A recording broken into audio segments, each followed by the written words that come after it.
자, 밤이 늦었는데 잠도 안 오고 왠지 뭔가를 해야 될 것 같은 그런 생각이 들어서 선주전 한번 읽어봅시다. 자, 아까 낮에 그 유이목전 읽었죠, 그죠? 촉지의 첫 번째 열전입니다. 유이목전 읽었고 이번에는 선주전입니다. 선주전. 선주전이 바로 유비입니다. 유비. 선주. 범씨 안녕. 잠이나 쳐자요. 선주. 촉한의 첫 번째 황제라 그래서 선주라 그러고요. 그 다음에 유선을 촉한의 이제 두 번째 황제다, 나중 황제다 그래가지고 이제 후주라고 합니다. 후주. 이거 읽잖아. 삼국지 읽잖아.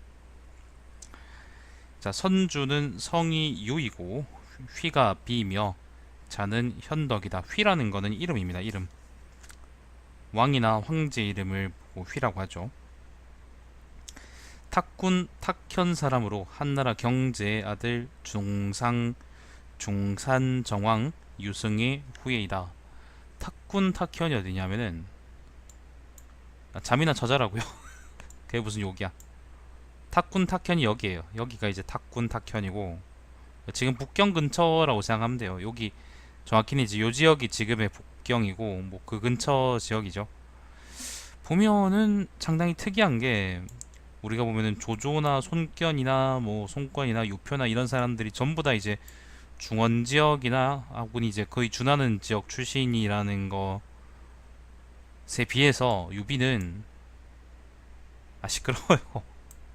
유비는 유비는 여기 하북 지역 사람입니다. 하북 중에서도 저북쪽 지역 사람이죠.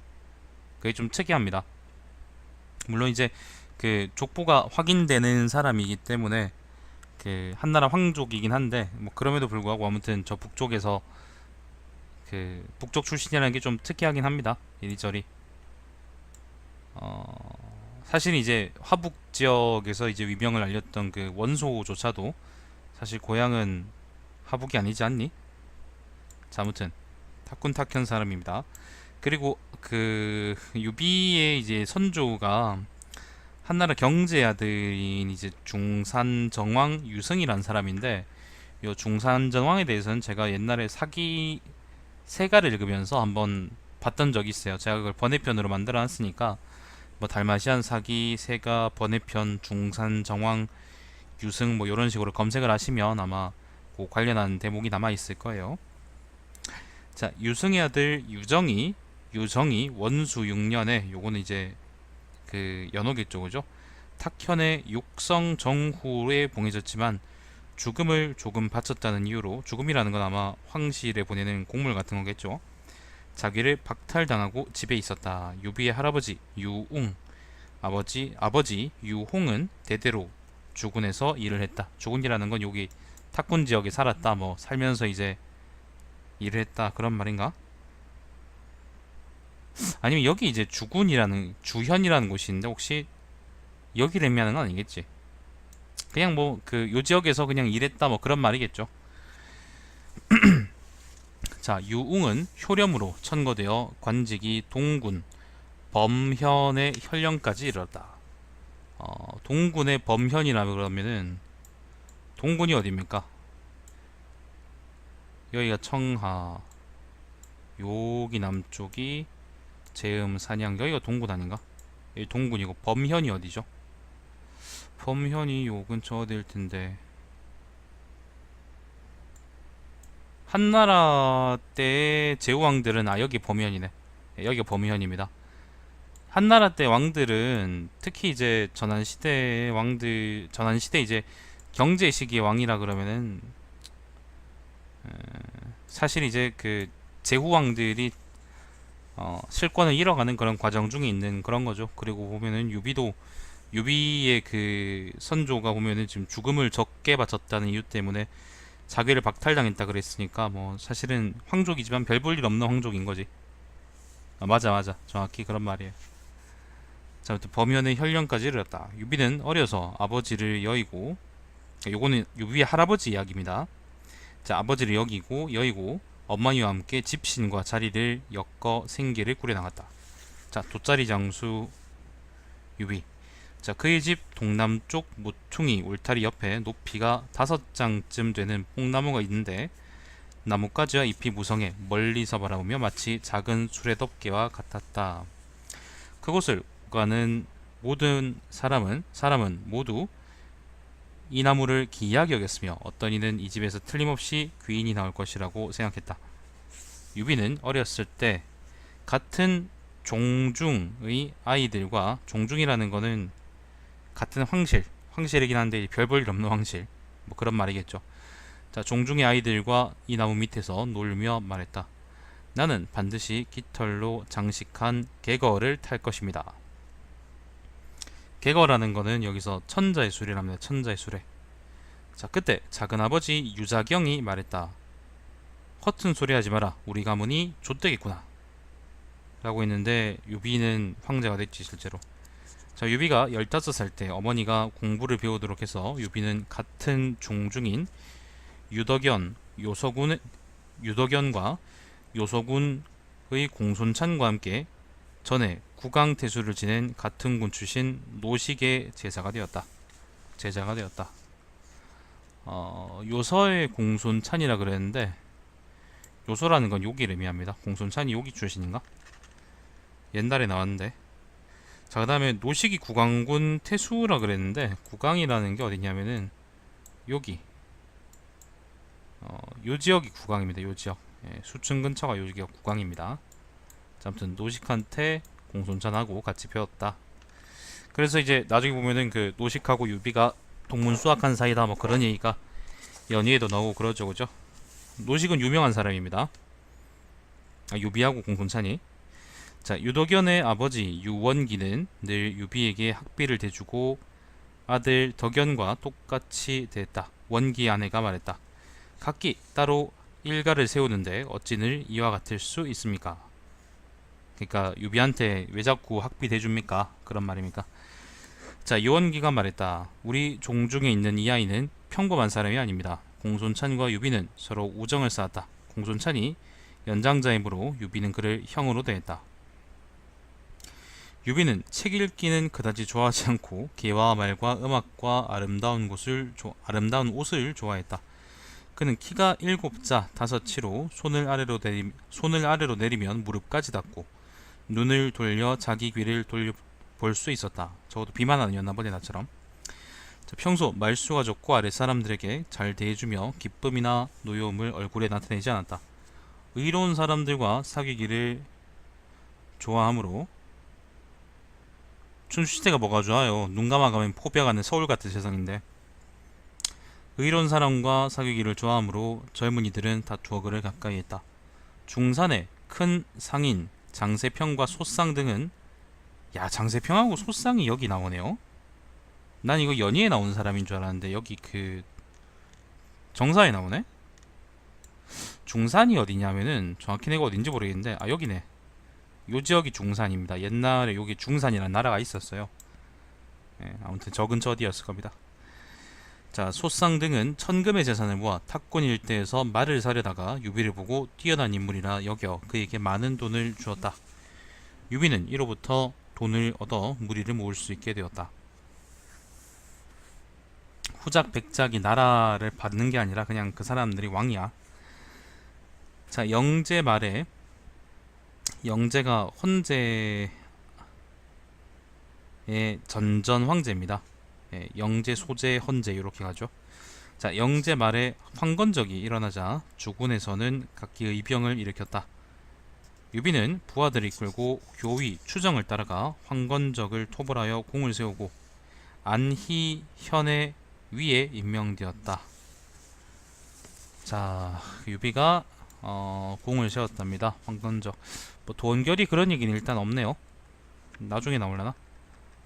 아니, 연희의 정사에 안 나오나? 안희현이라 그랬는데 안희현의 장.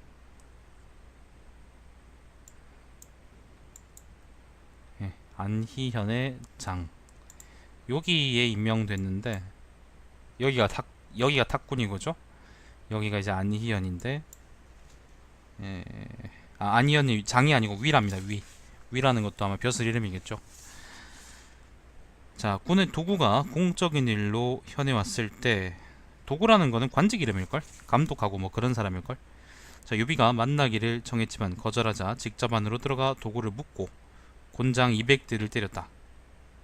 만나기를 청했는데 거절하니까 쥐팬 거네요. 만나기를 청했는데 거절하니까 직접 쥐팬 거네. 이거는 도구가 나쁜 짓을 한 건 아니네. 그러니까. 자, 이어 인수를 풀어 그의 목에 메고 말뚝에 걸어두고 관직을 버리고 도망갔다. 오래지 않아 대장군 하진이 도위 관구의를 파견해 단양으로 와서 병사를 모집하겠는데 유비도 그와 함께 가서 합의현에 이르러 적을 만났다. 자, 안희연이 있다가 그 관직을 버리고 도구를 쥐패고 도망갔다가 하진이 보낸 관구이라는 사람하고 합류해서 합의로 가서 싸웠답니다. 합의가 여기입니다. 여기가 이제 산동반도고요. 합의라는 게 여기가 어디냐? 이 근처일 텐데. 이 서주성이 합의인가? 아닐 텐데. 합의가 어디죠? 왜 못 찾겠지? 그냥 깡패인 것 같아요, 내 생각에. 합의 왜 합의를 못 찾겠냐? 여기였네. 예, 여기가 합의랍니다. 자, 합의에서 적을 맞아 싸웠답니다.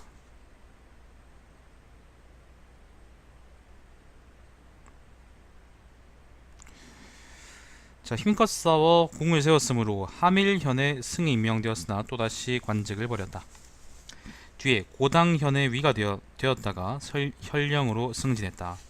하밀현 어딘지 모르겠고요. 고당이라는 곳은 이북쪽 어디 요 근처 어디에 여기 있네요. 네, 평원 남쪽에 이제 고당현의 현령이 됐답니다. 자, 현이 적에게 격파되자 유비는 중랑장 공손찬이 있는 곳으로 달아나니 공손찬은 표를 올려 유비를 별부사마로 삼도록 하고 청주자사 전해와 함께 기주목 원소에 대항하도록 했다. 고당현에 있다가 고당현에서 적이라 그랬는데 아마 그 황건적이든 뭐 그런 거겠죠, 그죠? 황건적한테 깨지고 중랑장 공손찬한테 도망가서 거기서 이탁했다가 여기서 이제 청주자사 전해라 그랬는데 요거는 공손찬이 파견한 청주자사입니다. 공손찬이 그때 세력이 되게 컸거든요. 이렇게 해서 이제 원소를 압도하는 그런 상황이었는데 공손찬이 이제 유비한테 전해와 같이 이제 원소한테 대항하도록 했다라고 합니다. 자, 그는 여러 차례 공을 세웠고 잠시 평원의 현령을 대행했으며 뒤에 평원의 상에 임명되었다. 평원은 여기입니다. 아까 그 고당이 여기였죠, 그죠? 고당 바로 위쪽에 있는 게 여기가 평원입니다. 자, 군의 백성 유평은 평소 유비를 경시했으므로 그에게 통치를 받게 됨을 수치로 여겨 자객을 보내 죽이려고 했다. 자객은 차마 찌르지 못하고 유비에게 이 일을 말하고는 떠났다. 유비가 인심을 얻은 것이 이와 같았다. 원소가 공손찬을 공격하자 유비는 전해와 함께 동쪽으로 와서 재주둔했다. 재라고 했는데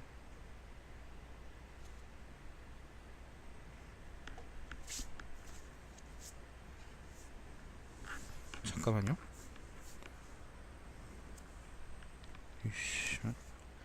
재라고 했는데 여기 재라는 게 그냥 한자로 그냥 재라고 돼 있어가지고 여기 임치를 의미하는 거 아닌가? 난 그런 생각이 드네요. 임치를 의미하는 게 아닌가 생각이 드네요. 아무튼 주둔했다. 조조가 서주를 공격하자 여기 이제 전해하고 같이 있다가 조조가 요때 이제 서주 대학살로 유명한 그거죠, 그죠? 서주 지역을 공격하자 서주목 도겸은 사자를 보내 전해에게 위급함을 알렸다. 그때 이제 도겸은 공손찬하고 한편이었던 모양이죠. 자, 전에는 유비와 함께 그를 구하러 갔다. 이에 유비는 사병 1000여 명과 유주의 오환족에 속하는 부족의 이병이 있었으며 유비 밑에 오환족도 있었어? 굶주린 백성 수천 명을 얻었다. 서주에 다다르자 도겸은 단양의 병사 4천 명을 유비에게 증원시켜 주었으며 유비는 마침내 전해를 떠나 도겸에게 귀했다. 자, 전해하고 계속 싸우다가 전해하고 같이 이제 원소에 대항하다가 이제 도겸한테 유비가 붙었습니다. 도겸한테 붙었습니다. 서주로 왔습니다. 자, 도겸은 표를 올려 유비를 예주자사로 삼고 소패 주둔시켰다. 소패라는 게 여기에요. 팽성 근처가 소패인데. 잠시만요. 소패가 어디야? 왜 오늘 이렇게 지도를 못 찾겠냐 내가.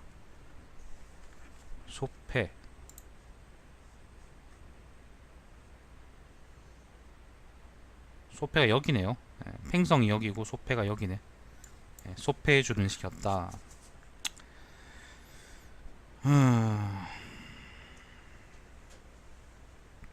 자, 도겸은 질병이 악화되자 별가 미축에게 말했다. 간손미 브라더스 중에 미축입니다. 유비가 아니면 이서주를 안정시킬 수 없습니다. 도겸이 죽자 미축은 주의 백성을 인솔해 유비를 맞이하려 했지만 유비가 감히 받아들이지 못했다. 합의사람 진등이 유비에게 말했다. 지금 한나라 왕실은 점차 쇠약해지고 천하는 엎어지려고 합니다. 공업을 세우기에는 오늘이 좋은 기회입니다. 이주는 튼실하고 풍요로우면서 인구가 100만입니다. 당신이 이주를 맡아주시기를 머리 숙여 원합니다. 유비가 말했다. 원공로라는 게 원술입니다. 원술. 가까이 수춘에 있습니다. 그의 집안은 4대에 걸쳐 공경 5명을 배출했고 천하 인심이 그에게 돌아가고 있습니다. 당신은 이주를 그에게 부탁할 수 있습니다. 원술이 수춘에 세력이 있었죠. 그래서 이제 유비 입장에서는 한번 사용하는 말로 그렇게 원술한테 가보는 게 어떠냐 그렇게 얘기하는 거임. 자, 갑니다. 자, 진등이 말했다. 원술은 교만하고 오만해 혼란을 다스릴 만한 군주가 못 됩니다. 지금 서주에서는 당신을 위해 보병과 기병 10만 명을 모으려고 합니다. 위로는 천자를 돕고 백성을 구제해 춘추시대의 오패와 같은 위협을 이룰 수 있고 아래로는 영지를 나누어 받아 국경을 지켜 공적을 대나무와 비단에 적을 수 있습니다. 만일 당신이 제 청을 들어주지 않는다면 저도 감히 당신 뜻을 듣지 않겠습니다. 북해 재상 공용이 유비에게 말했다. 원공로가 어찌 나라를 걱정하고 집안을 잇는 사람입니까? 그는 무덤 속에서 살이 썩어 없어진 송장의 뼈 같은데 생각할 가치가 있겠습니까? 현재 상황으로는 백성이 유능한 인물 곁에 있어야 합니다. 하늘이 내려준 좋은 기회를 받지 않으면 나중에 후회에도 미치지 못합니다. 이리하여 마침내 유비는 서주를 다스리게 되었다. 원술이 와서 유비를 공격하자 유비는 우위와 회음에서 저항했다. 원래 이제 원술의 세력이 강했기 때문에 유비 입장에서는 서주를 준다는 얘기에 대해서 일단 거절한 모양인데 일단 결국은 받게 됐고 결국은 서주를 유비가 받게 됐고 결국 그것 때문에 원술하고 싸우게 된 모양이에요. 싸웠는데 우위하고 그 다음 회음 지역에서 아마 다퉜던 모양입니다. 근데 뭐 승패에 대해서는 자세히 나와 있진 않는데 유비가 죽지 않았으니까 유비가 이겼겠죠. 자, 건한 원년입니다. 196년 조조는 표를 올려 유비를 진동장군으로 삼고 의성정우에 봉했다. 자, 조조하고 친하게 됐습니다. 유비와 원술이 한 달 넘게 서로 대치하는 동안 아직 서로 안 죽은 거구나. 여포가 그 빈틈을 타서 합의를 습격했다. 자, 유비하고 원술이 이 지역에서 이제 대치하고 있는 동안 여포가 유비의 뒤통수를 쳐서 아까 여기 어딥니까? 여기 합의성을 습격했답니다. 자, 합의를 지키던 장수 조표가 배반해 남모르게 여포를 맞아들였다. 여포가 유비의 처자식을 포로로 잡고 있으므로 유비는 군대를 돌려 해서로 갔다. 해서는 어딜까요? 해서가 여기네요. 자, 이 지역에서 대치하다가 여기 해서 지역으로 물러났답니다. 양봉과 한섬이 서주와 양주 일대를 소란스럽게 하자 유비는 그들을 맞아 공격해 무조리 목을 베어 죽였다. 유비가 여포에게 화해를 구하자 여포는 유비의 처자식을 돌려보냈다. 유비는 관우를 보내 합의를 지키겠다.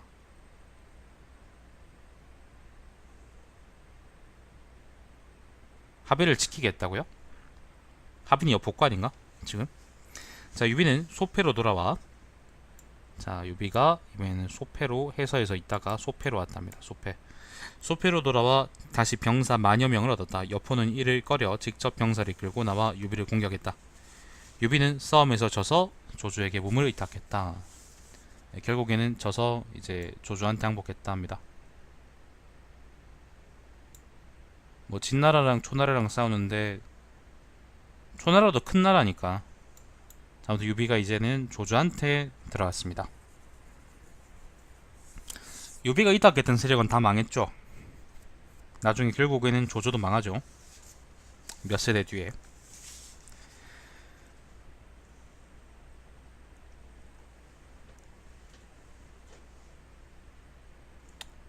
조조는 유비를 매우 두텁게 대하고 예주목으로 삼았다. 유비가 폐땅으로 가서 흩어진 병사를 모집하려고 하므로 예주라 그러면은 요 지역을 의미하죠.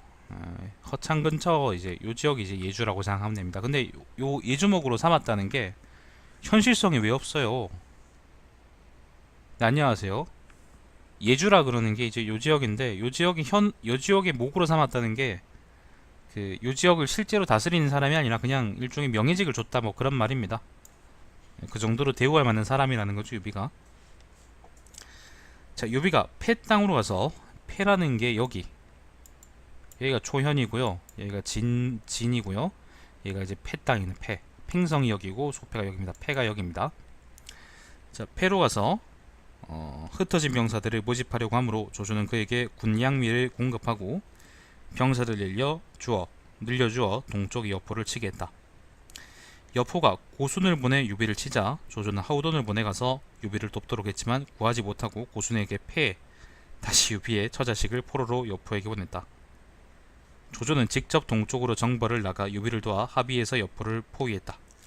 그리고 여포를 사로잡았다. 요 얘기하는 뭐 정사든 연이든 유명한 이야기죠, 그죠? 초나라는 작은 나라가 아닙니다. 지금 네, 자세히 설명하지 못하겠지만 초나라는 작은 나라가 아닙니다. 초세가나 읽으세요.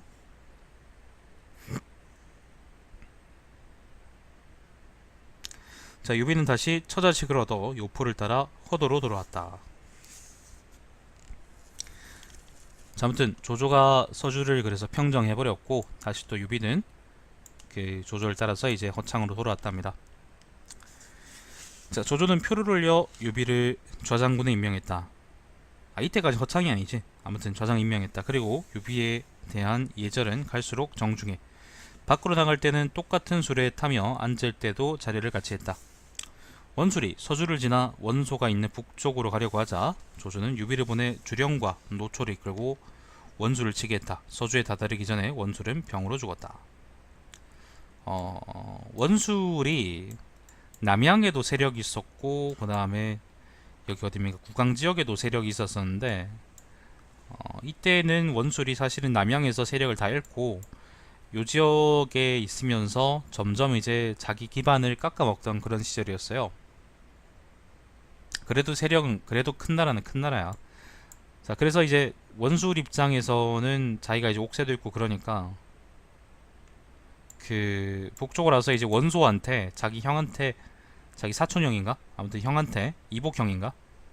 아무튼 형한테 이제 그 적당히 타협하고 형하고 타협해서 이제 북쪽으로 가서 살려 그랬는데 그걸 이제 조조가 놔둘 수가 없었던 거죠.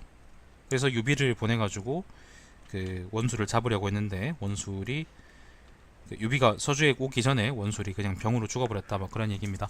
뭐 해설하자면 그렇습니다. 자, 유비가 원술을 치러 출발하기 전 헌제 장인이며 거기 장군인 동승이 궁궐을 나올 때 헌제 허리띠에 쓴 밀조를 주며 조조를 죽이도록 했다. 요 동승의 밀주 사건도 그거네요. 그 나관중의 나본의 창작이 아니네요. 이거 연희가 아니고 정사에 나오는 얘기네. 자, 유비가 미처 행동으로 옮기지 않고 있을 때 조조가 유비에게 조용히 말했다. 지금 천하에 영웅이 있다면 당신과 나뿐입니다. 원술과 같은 사람은 그 안에 들지 못합니다. 유비는 마침 밥을 먹고 있었었는데 이 말을 듣고 숟가락과 젓가락을 떨어뜨렸다. 그리고 동승, 장수교위, 충집, 장군 오자란, 왕자복 등과 함께 대책을 상의했다. 마침 유비는 원수를 맞아 공격하라는 명령을 받았지만 행동을 옮기지 않았는데 일이 발각되어 동중 등은 모두 처형되었다. 네, 그렇답니다. 여기 조조하고 유비가 서로 이제 영웅론 이야기하는 것도 사실은 정사에 기반이 있는 그런 이야기네. 베이스가 있는 이야기네요. 자, 유비는 조조를 떠나 합의를 근거지로 삼았다. 자, 원술 토벌을 핑계로 아무튼 유비가 빠져나왔습니다. 합의에 다시 들어갔답니다. 주령 등이 돌아오자 유비는 곧바로 서주자사 차주를 죽이고 관우를 뒤에 남겨 합의를 지키도록 하고 자신은 소패로 돌아갔다. 동해군의 창패가 반란을 일으키자 군현의 많은 사람이 조조를 배반하고 유비에게 의탁하므로 유비의 병력은 수만 명에 이르렀다. 자, 동해군도 유비에게 들어왔습니다. 조조는 유비는 손권을 보내, 간손미 중에 손권을 보내 원소와 연합하도록 했다. 조조는 유대와 왕충을 보내 유비를 쳤지만 이기지 못했다. 요때가 아직 200년이 못 됐을 텐데 200년이 아니었을 때요. 관도 대전 이전인 거죠.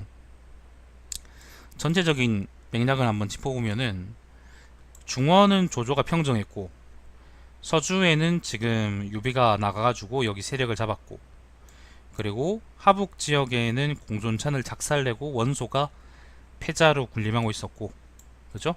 여기에는 건방진 그 깡패 새끼가 있었고, 건방진 깡패 새끼가 이제 자기가 왕인 척하고 있었고, 그 다음에 여기에는 유표가 이제 아무것도 안 하고 가만히 있었죠, 그죠? 근데 조조 입장에서는 다 적인 거지.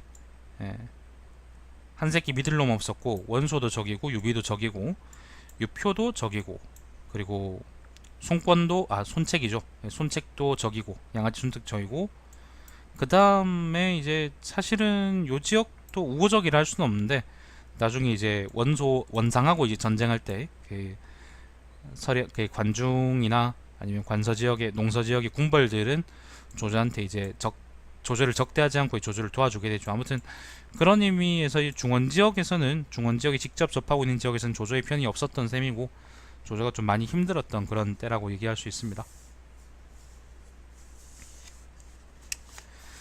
자, 그래서 조조 입장에서는 여기 하북 지역을 다 먹고 있는 원소하고 그 다음에 서주에서 깔짝대고 있는 유비가 서로 엮여가지고 함께 이제 군사행동을 한다 그러면 좀 많이 좀 껄끄러울 수 있는 그런 상황이었던 거죠. 그죠?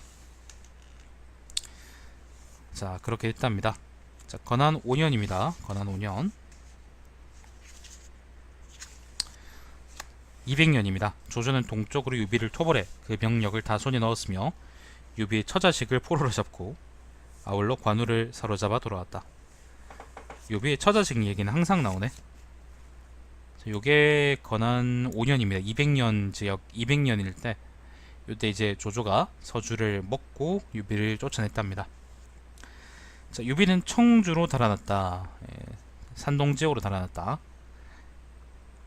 자, 청주자사 원담은 전에 유비의 무제였으므로 보병과 기병을 이끌고 유비를 맞이했다. 유비가 원담을 따라 평원에 이르자 원담은 사자를 보내 원소에게 보고했다.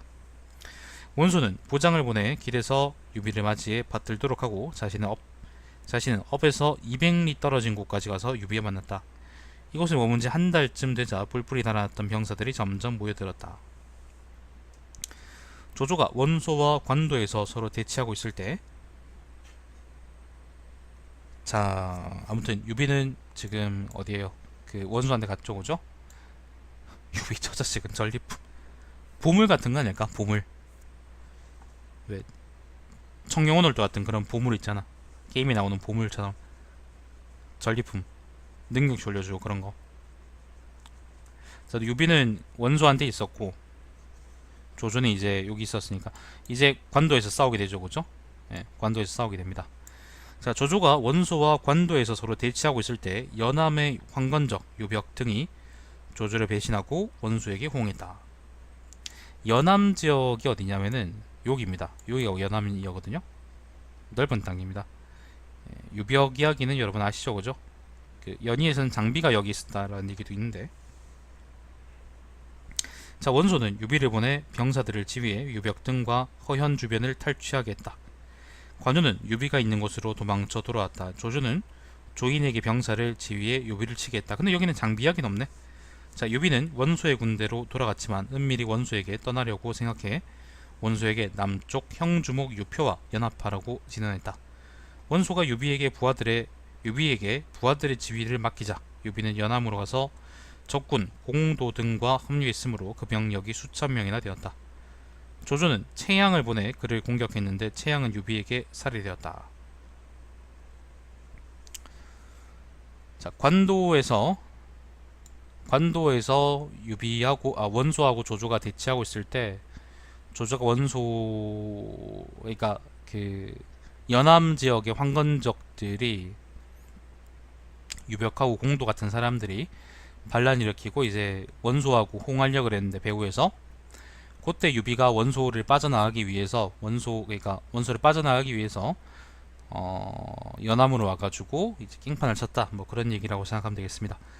조조는 원소를 깨뜨리고 관도에 새긴 거죠. 직접 남쪽으로 내려와 유비를 공격했다. 유비는 미축과 손권을 보내 유표와 서로 소식을 알리도록 했다. 자, 유표는 여기 형제 유표. 유표는 직접 교회까지 마중 나와 상빈의 예절로 대접하고, 상빈이라는 거는 이제 높은 손님이요, 귀중한 손님, 그의 병력을 늘려 신야에 주둔하도록 했다.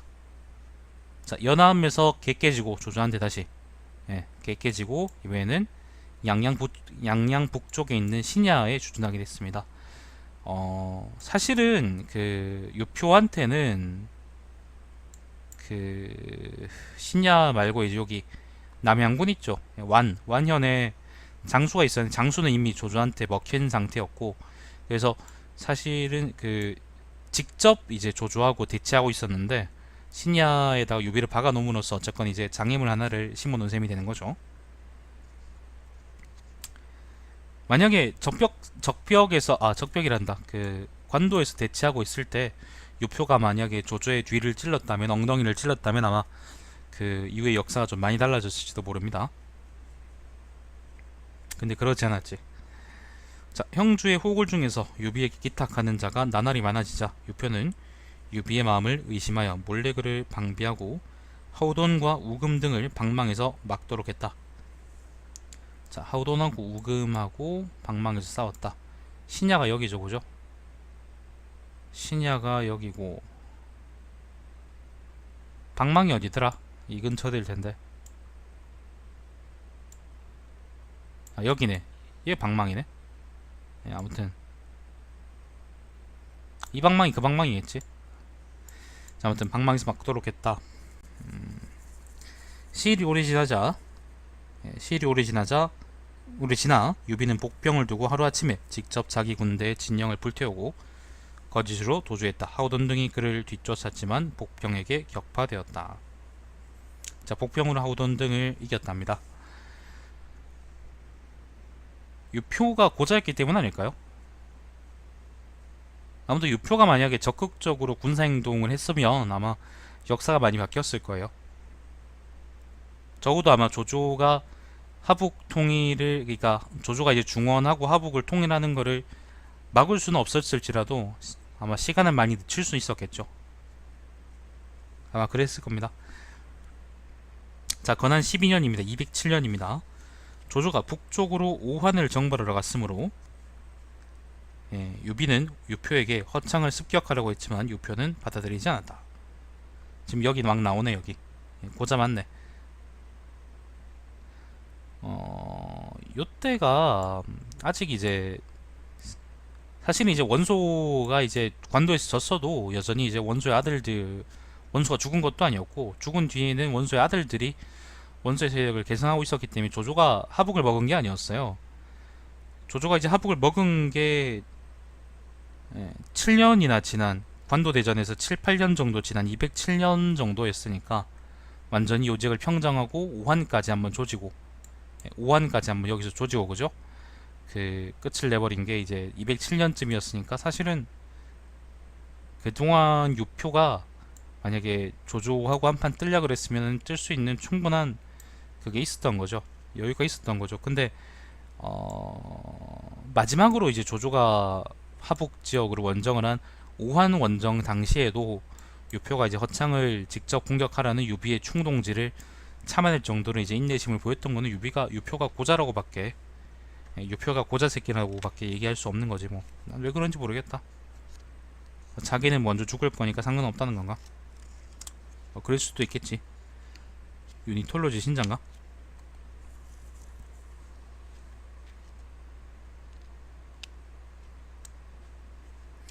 자, 조조가 남쪽으로 내려와 유표를 정벌할 무렵 유표가 죽었다. 자, 그 아들 유종이 자리를 잇고 조조에게 사자를 보내 항복을 청했다. 조조가 이제 마침내 오한 등을 다 정벌하고 다 조지고 이제 형주로 내려올 때 유표는 죽었고 시적절하게. 그리고 유종은 이제 항복했답니다. 그때 유비는 번성에 주둔하고 있었는데 조조의 군대가 쳐들어온 줄을 몰랐다고요? 번성이 여기에요. 여기 양양이 여기고요. 조조가 내려오는 때 유종은 항복했는데 유비는 번성이 있었고 조조가 오는 줄 모르고 있다네. 자, 조조가 완성에 이르렀을 때야, 조조의 군대가 완성에 이르렀을 때야, 완이라는 게 여기 번성이죠, 그죠? 완이라는 게 아까 얘기했던 남양군이거든요. 여기 이르렀을 때야 이제 유비가 알았답니다. 자, 그 소식을 듣고 병력을 인솔해 번성을 떠났다. 유종이 있는 양양을 지날 때 제갈량이 유비에게 유종을 치면 형주를 지배할 수 있다고 하자 유비는 이렇게 말했다.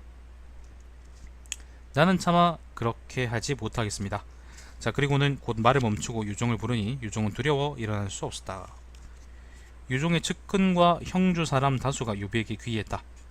당양에 이를 무렵에는, 자, 아무튼 남쪽으로 떠내려갑니다. 당양이 어디더라? 당양 여기네요. 자, 여기가 양양이고요. 이 남쪽으로 쭉 내려오면은 여기가 당양입니다. 장판이네요, 여기가. 자, 당양이 이를 무렵에는 병력이 10여만 명이나 되고 10만여 명이나 되고 군수물자는 수천 대나 되어 하루에 10여리밖에 가지 못하므로 병력이 10만 명이면 한번 싸워볼 만하지 않나? 자, 따로 관우를 보내 배 수백 척에 그들 중 일부를 태우도록 하고 강릉에서 만나기로 했다. 자, 강릉이 여기입니다. 남군 요 지역이 강릉이죠. 북형주 일대는, 양양 일대는 이제 조선에 넘어갔는데 아직까지 요 이제 남영주까지는 이제 오지 못했다는 거지, 조조가. 자, 어떤 이가 유비에게 말했다. 마땅히 빨리 가서 강릉을 보존해야 합니다. 지금은 비록 사람이 매우 많지만 무장한 이는 적습니다. 만일 조조 군대가 다다르면 그들을 어떻게 막겠습니까? 유비가 말했다. 무릇 큰 일을 이루는 데는 반드시 인심을 근본으로 해야 합니다. 지금 백성은 나에게 돌아왔는데 내가 어떻게 그들을 참아버리고 가겠습니까? 조조는 강릉의 군수물자가 풍부하다고 생각했으므로 유비가 그곳을 점거할까 두려웠다.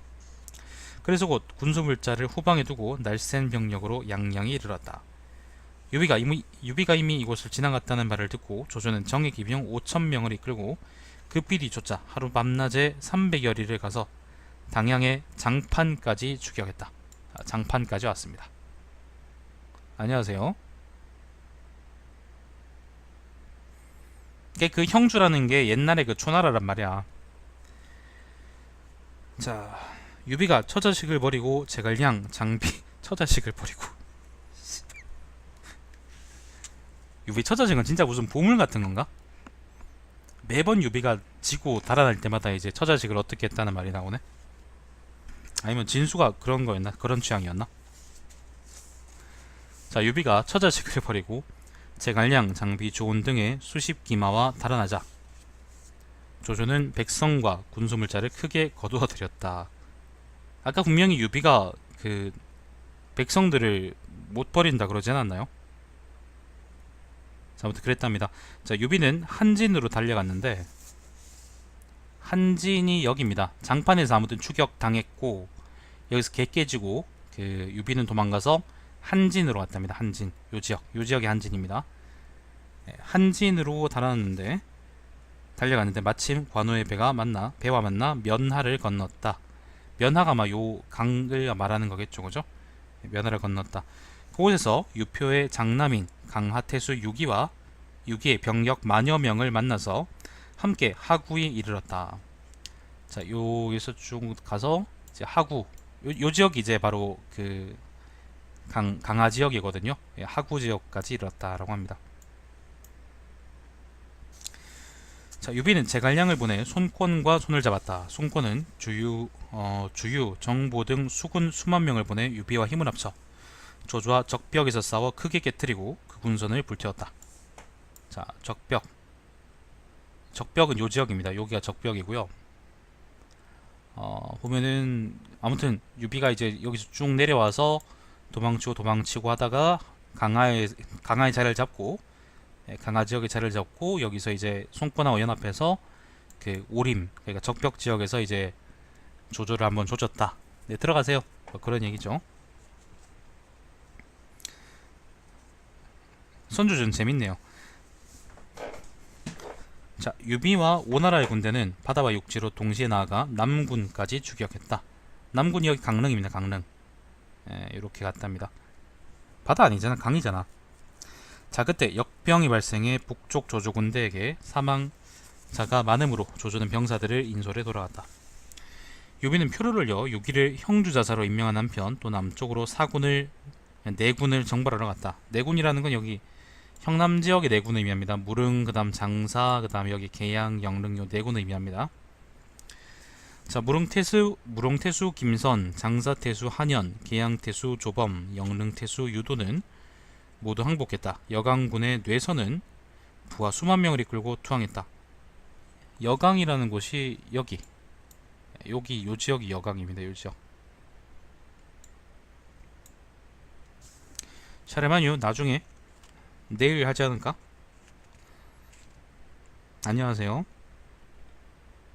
여러분 새벽인데 안 자고 뭐합니까? 잠이나 쳐져요.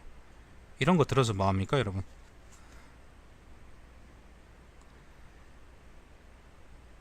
유기가 병으로 죽자 부하들은 유비를 형주목으로 추대하고 공안현을 다스리도록 했다.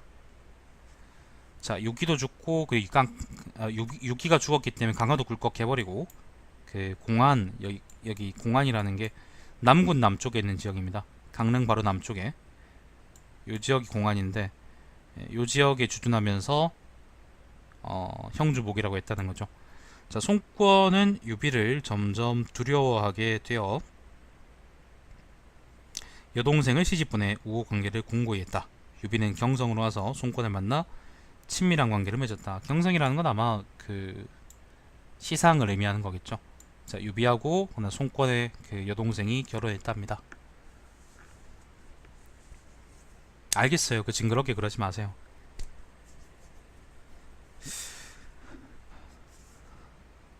맞아, 이 지도가 참 좋지. 자, 송권이 사자를 보내 함께 촉을 취하자고 했다. 어떤 사람이 오나라가 형주를 넘어 촉을 지배하기란 불가능하니 촉당을 우리 것으로 할 수 있으므로 송권에게 승낙하는 대답을 하라고 주장했다. 형주의 주부 은관이 말했다. 만일 우리가 오나라의 선봉이 되어 나가면 촉을 이길 수 없고 물러나서 오에게 기회를 준다면 큰 일을 할 좋은 기회는 떠나게 됩니다. 지금은 다만 구두로 촉을 토벌하는 일에 찬성하고 우리는 여러 군을 새로 점거했으므로 아직 행동을 일으킬 수 없음을 설명하십시오. 그러면 오는 틀림없이 감히 우리 영토를 넘어 혼자 촉을 취하지 못할 것입니다. 이와 같이 나아가고 물러나는 계획이 있다면 오와 촉의 이익을 얻을 수 있을 것입니다. 유비가 그 말을 따랐더니 송권은 정말로 자신의 계책을 중단했다. 유비는 은관을 별가종사로 승진시켰다. 어떤 의미냐면은 그러니까 송권이 여기 있고요. 그 다음에 유비가 이제 요 지역에 있었고 조조가 여기 있었고 아직 이제 농서지역은 관중하고 농서지역은 토벌되지 않은 상태였고 한쪽엔 장로가 있고 그죠? 파촉 지역에는 유장이 있었었는데 송권한테서 이제 파촉을 한번 쳐보자 뭐 그런 식으로 얘기가 들어온 모양이에요. 거기에 대해서 유비는 직접 치지 않고 괜히 이제 송권한테 어떤 건수도 주지 않고 그냥 지금은 내가 못하겠다 뭐 그렇게 이제 적당히 돌려내니까 송권도 이제 그냥 짜져 있게 됐다 뭐 그런 말인 거죠. 자, 건한 16년입니다. 211년입니다. 아무튼 이제 요때 우리가 요걸로 알 수 있는 거는 파촉 지역이 아무튼 그 삼국지의 지금까지의 이제 삼국지의 역사 흐름에서 좀 많이 좀 고립되어 있는 곳이긴 했지만은 유이목전에도 나와 있는 것처럼 그죠? 고립되어 있는 곳이긴 했지만은 아무튼 분명히 다른 세력들한테는 요 지역이 고립되어 있긴 하지만은 중요한 지역이다. 지배해야 될 지역이다라는 그런 인식은 분명히 있었다는 걸 우리가 알 수 있는 거죠. 자, 건한 16년입니다. 익주목 유장은 조조가 종료 등을 보내 한중으로 가서 장로를 토벌할 것이라는 소문을 듣고 마음속으로 두려워했다. 별가종사인 촉군의 장송이 유장에게 말했다. 조조의 병력은 강성에 천하에서 대적할 자가 없는데 만일 그가 장로의 물자를 이용해 촉당을 취한다면 누가 그에게 대항할 수 있겠습니까? 유장이 말했다. 나는 본시 이를 걱정했지만 방법이 없었습니다. 장송이 말했다. 유해주라는 게 이제 유비를 얘기하는 거죠.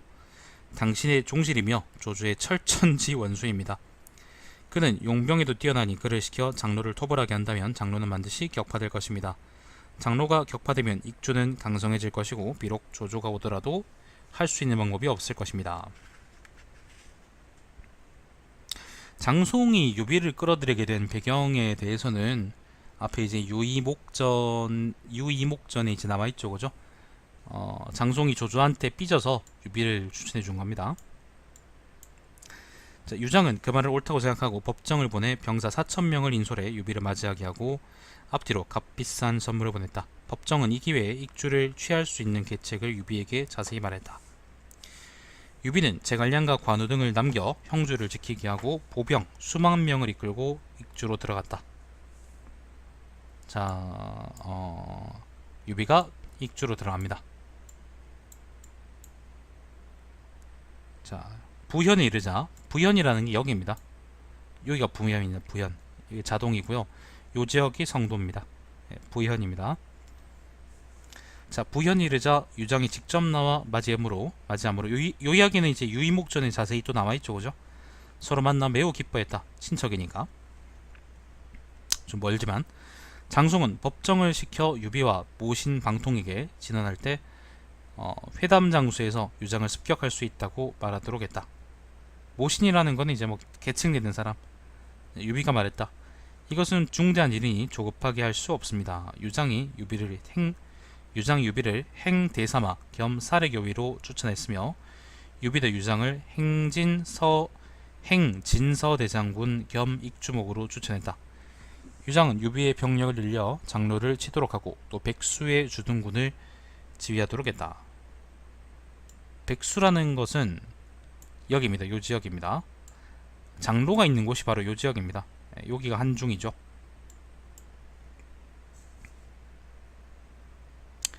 자, 유비는 군사 총 3만여 명을 모으고 수레와 갑옷과 무기와 자재를 매우 풍부하게 갖추었다. 이에 유장은 성도로 돌아갔다. 유비는 북쪽 가맹에 이르러 곧바로 장로를 토벌하지 않고 두토는 덕을 베풀어 인심을 얻었다.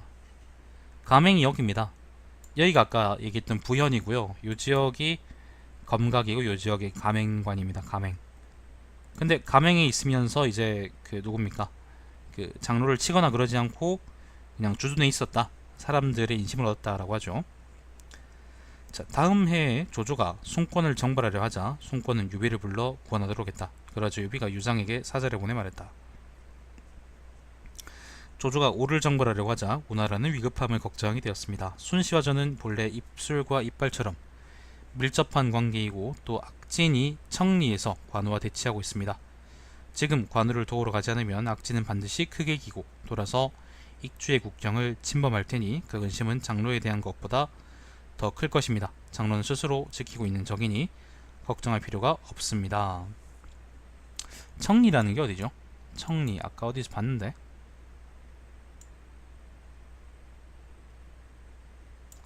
여기가 청리네. 아무튼 그 요 지역에서도 막 악진하고 이제 관우가 싸웠던 모양이네요, 이 당시에. 좀 그렇게 뻥카를 쳤습니다. 자, 그리고 유장에게 병사 1만 명과 군수물자를 빌려 동쪽으로 가려고 했다. 유장은 당시 병사 4천 명만을 주기로 하고 나머지는 모두 요구한 것의 절반만 주었다. 장송은 유비와 법정에게 병사를 보내 말했다. 지금 큰 일을 이루려고 하는데 어찌하여 이것을 버리고 익주를 떠나십니까? 장송의 형 광안태수 장숙은 광안은 여기죠. 광안이 여기입니다. 화가 자기에게까지 미칠까 두려워 유장에게 말해 그 계획을 폭로했다. 계획이라는 게 이제 장송, 법정 등이 이제 유비한테 그 파촉 지역을 넘기려는 그 계획이죠. 그래서 유장이 장송을 붙잡아 목을 베니 유비와 유장 사이에 처음으로 불화가 생기게 되었다. 유장은 관소를 지키는 장수들에게 문서를 보내 다시는 유비와 관계를 맺지 말도록 명령했다. 유비는 개빡쳐서 유장의 백수군 총독 양회를 불러 무례함을 꾸짖고 목을 베었다. 곧 황충과 타경에게 병사를 이끌고 유장에 가도록 했다. 유비는 직접 관중에 이르러 장수들과 병사들의 처자식을 인질로 잡고 병사들을 인솔해 황충, 타경 등과 부현까지 나아가 그 성을 점거했다. 자, 가맹이 있다가 유비가 빡 돌았습니다. 그래서 부현까지 왔답니다.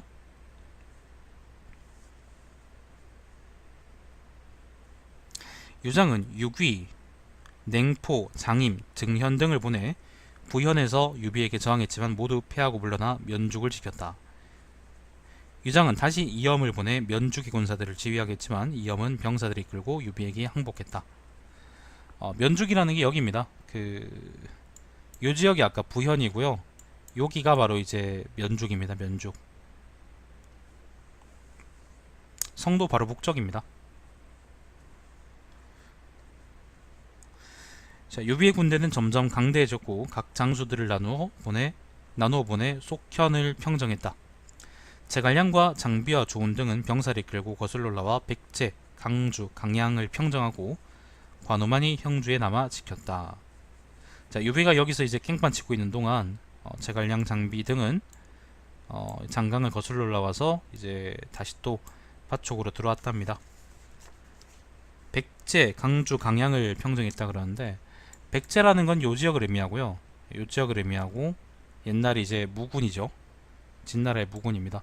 그 다음에 그 강주가 여기고 강양이라는 건 여기네요. 네. 파촉 지역으로 들어왔다 뭐 그런 말입니다.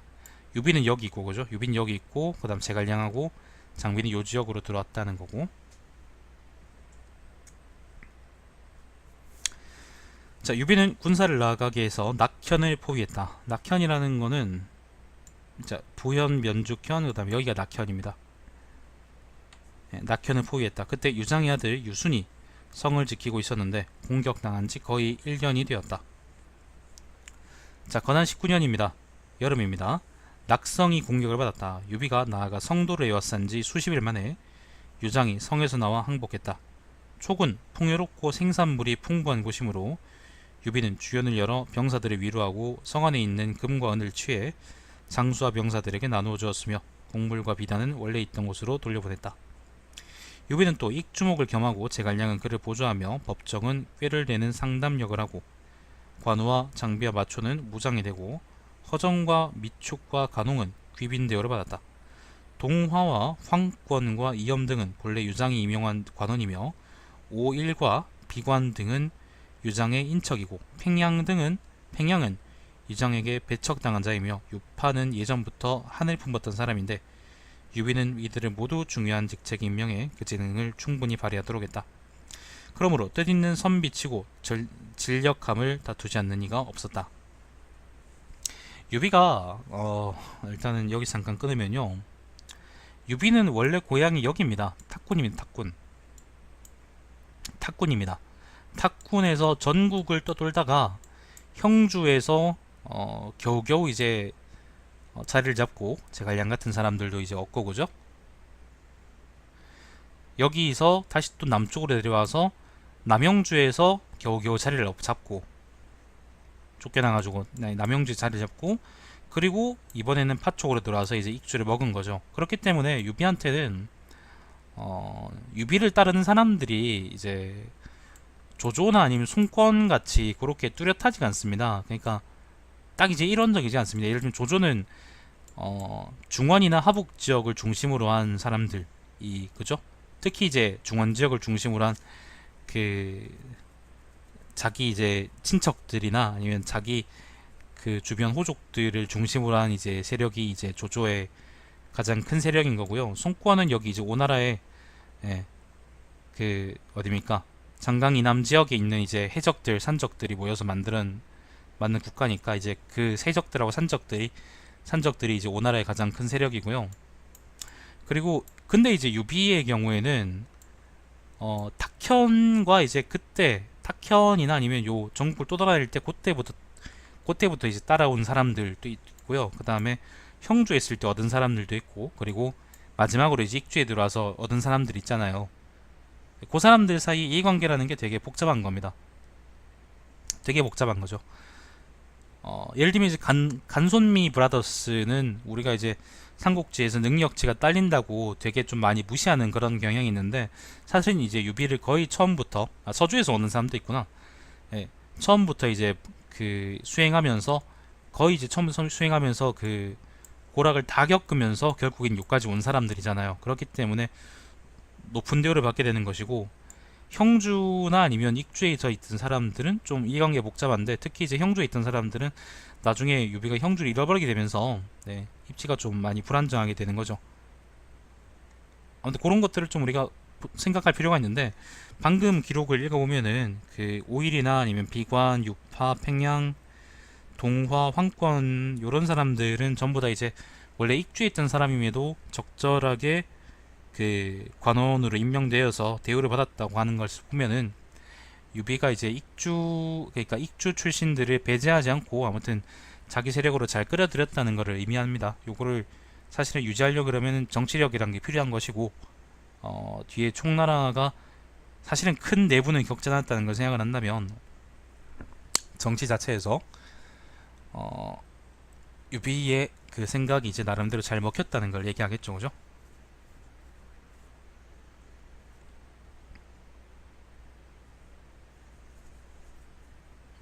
크게 세 가지로 나누든 몇 가지로 나누든 뭐 아무튼 그 그러니까 제가 말하고 싶은 건 이제 이런저런 세력들이 많이 섞여 있다. 그래서 이제 정치적인 이해관계라는 게 사실은 이 위나라나 그 호족들의 위나라나 아니면은 산적 해적들의 오나라하고는 좀 오나라보다는 좀 많이 복잡하다라는 걸 저는 얘기를 하고 싶었던 거예요. 자, 아무튼 그렇습니다. 그런 얘기를 하고 싶었고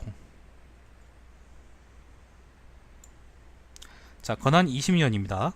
215년 송권은 유비가 이미 익주를 손에 넣었다고 여기고 사자를 보내 형주를 돌려받으려는 생각을 말했다. 이 이야기는 이제 오지에도 많이 나오죠. 유비는 이에 대해 다음과 같이 말했다. 양주를 얻고 나면 당연히 형주를 돌려주겠습니다. 양주가 여기입니다. 여기 농서지방 요 지역이 양주입니다. 그러니까 형주를 주지 않겠습니다. 그런 말이에요. 자, 송권은 개빡쳐서 곧 여몽을 보내 장사와 영릉과 계양 세 군을 습격해 빼앗도록 했다. 장사 그다음에 영릉, 계양 요 세 군. 요 세 군에 대해서는 사실 앞에 이제 여몽전에도 나오고 그다음에 뭐 오주전에도 나오고 그렇죠. 그죠? 그 유비는 병력 5만 명을 이끌고 공안으로 내려오고 관우를 익양으로 들어가도록 했다. 자, 유비가 촉에 있다가 공안까지 왔고요. 그리고 관우는 익양 요 지역까지 옵니다. 왜냐하면 그 여몽이 이제 장사 그 다음에 요 지역 그러니까 그 계양 영릉 요 세 군을 이제 습격해서 빼앗았으니까요. 자, 이에 조조는 한중을 평정했고 장로는 파서로 달아났다. 유비는 이 소식을 듣고 송권과 동맹을 맺고 형주를 나누어 강하와 장사와 계양을 동쪽 오나라 소속으로 하고 남군과 영릉과 무릉 서쪽 총나라 소속으로 하고 병사들을 이끌고 강주로 돌아왔다. 요걸 이제 우리가 익양대치라고 하죠. 익양대치라고 하는데, 지금 보시면 알겠지만 오나라는 지 좆대로 이제 군사행동을 해가지고 요 세 군을 무력으로 탈취해버렸고, 그래서 이제 유비가 5만 명을 이끌고 공안에 주둔했다고 하니까 실제로 촉과 오 사이에 큰 전쟁이 있을 수 있었는데, 형주를 두고 요걸 어쨌거나 이제 조조가 막아줬던 거죠. 조조가 그 한중을 먹음으로써 아무튼 적당히 화해하고 이제 이렇게 적당히 나눈 다음에 이제 서로 이제 돌아갔던 거죠. 그래도 나중에 이제 송권이 관의 뒤통수를 치는 거 보면은 쥐새끼의 그 속 좁은 앙심은 끝나지 않았다, 풀리지 않았다, 뭐 그렇게 생각할 수 있겠지. 자, 그리고 황권을 보내 병사를 이끌고 와서 장로를 맞아들이도록 했지만, 장로가 아까 이제 그 조조한테 깨지고 파서지방으로 도망갔다 그랬죠. 파서지방으로 도망갔다 그랬죠. 했지만 장로는 벌써 조조에게 투항한 뒤였다. 조조는 하우연과 장압을 한중에 주둔시키고 파의 경계를 자주 침범해 소란스럽게 했다. 파라는 게요, 파 쪽이라 그러잖아요. 그러면 촉 지역은 요 지역이고요, 파가 요 지역이거든요. 파의 경계를 침범했다는 건 한중 지역이 있으면서 요 지역으로 계속 넘어와서 그 유비가 즉 이제 그러니까 유비가 아직 파촉 지역을 평정하지 못했으니까 제대로 아직 손에 넣지 못했으니까 교란했다, 뭐 그런 말입니다.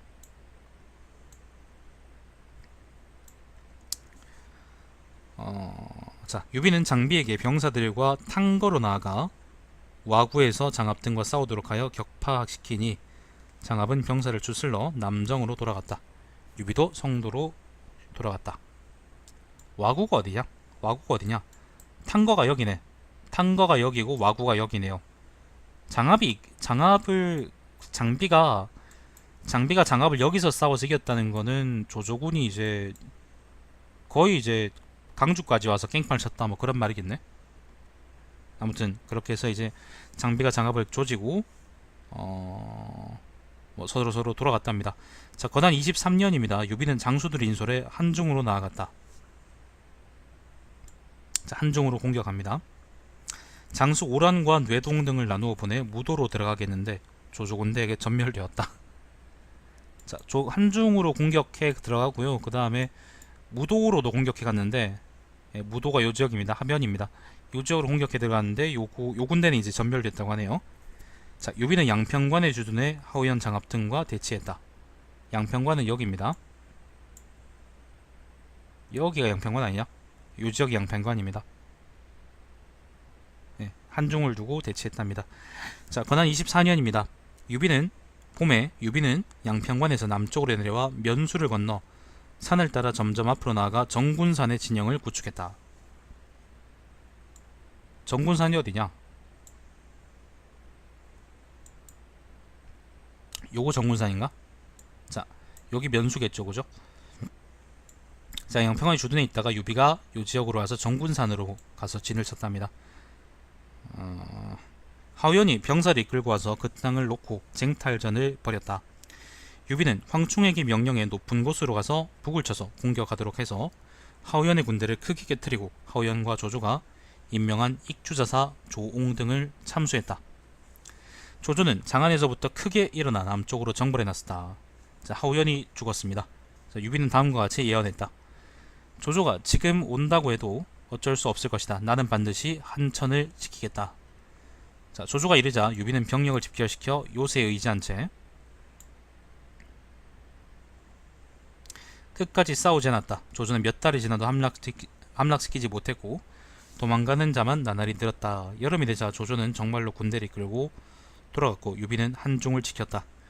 유비는 유봉, 맹달, 이평 등을 보내 상용군에서 신탐을 공격했다. 그리고 이겼죠.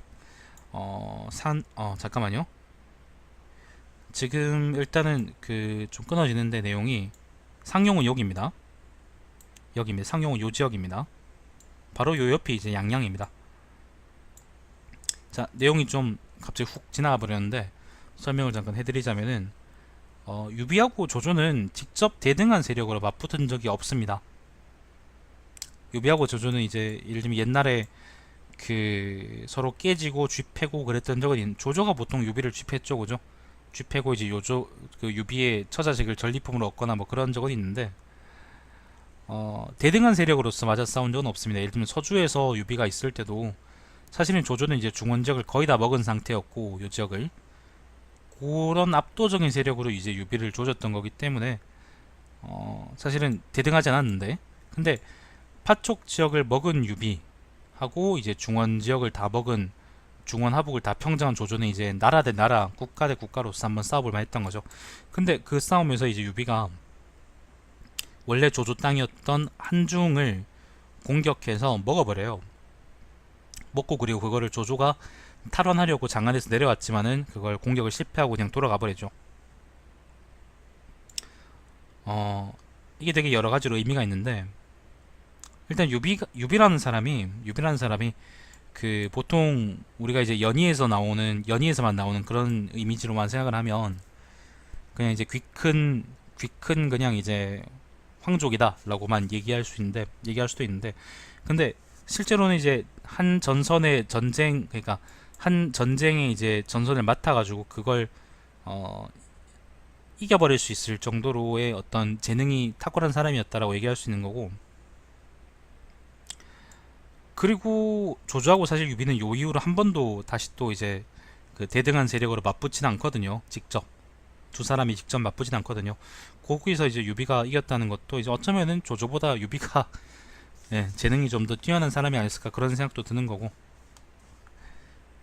여러 가지 이제 생각해 볼 만한 거리가 있는 전쟁이죠. 자, 아무튼 그래서 정리하자면은 조조는 유비한테 졌고 그래서 한중을 빼앗깁니다. 한중을 빼앗기고 조조하고 촉한하고 이제 총나라하고 위나라의 국경은 이제 바로 장안하고 그 다음에 한중 지역이 되는 거죠.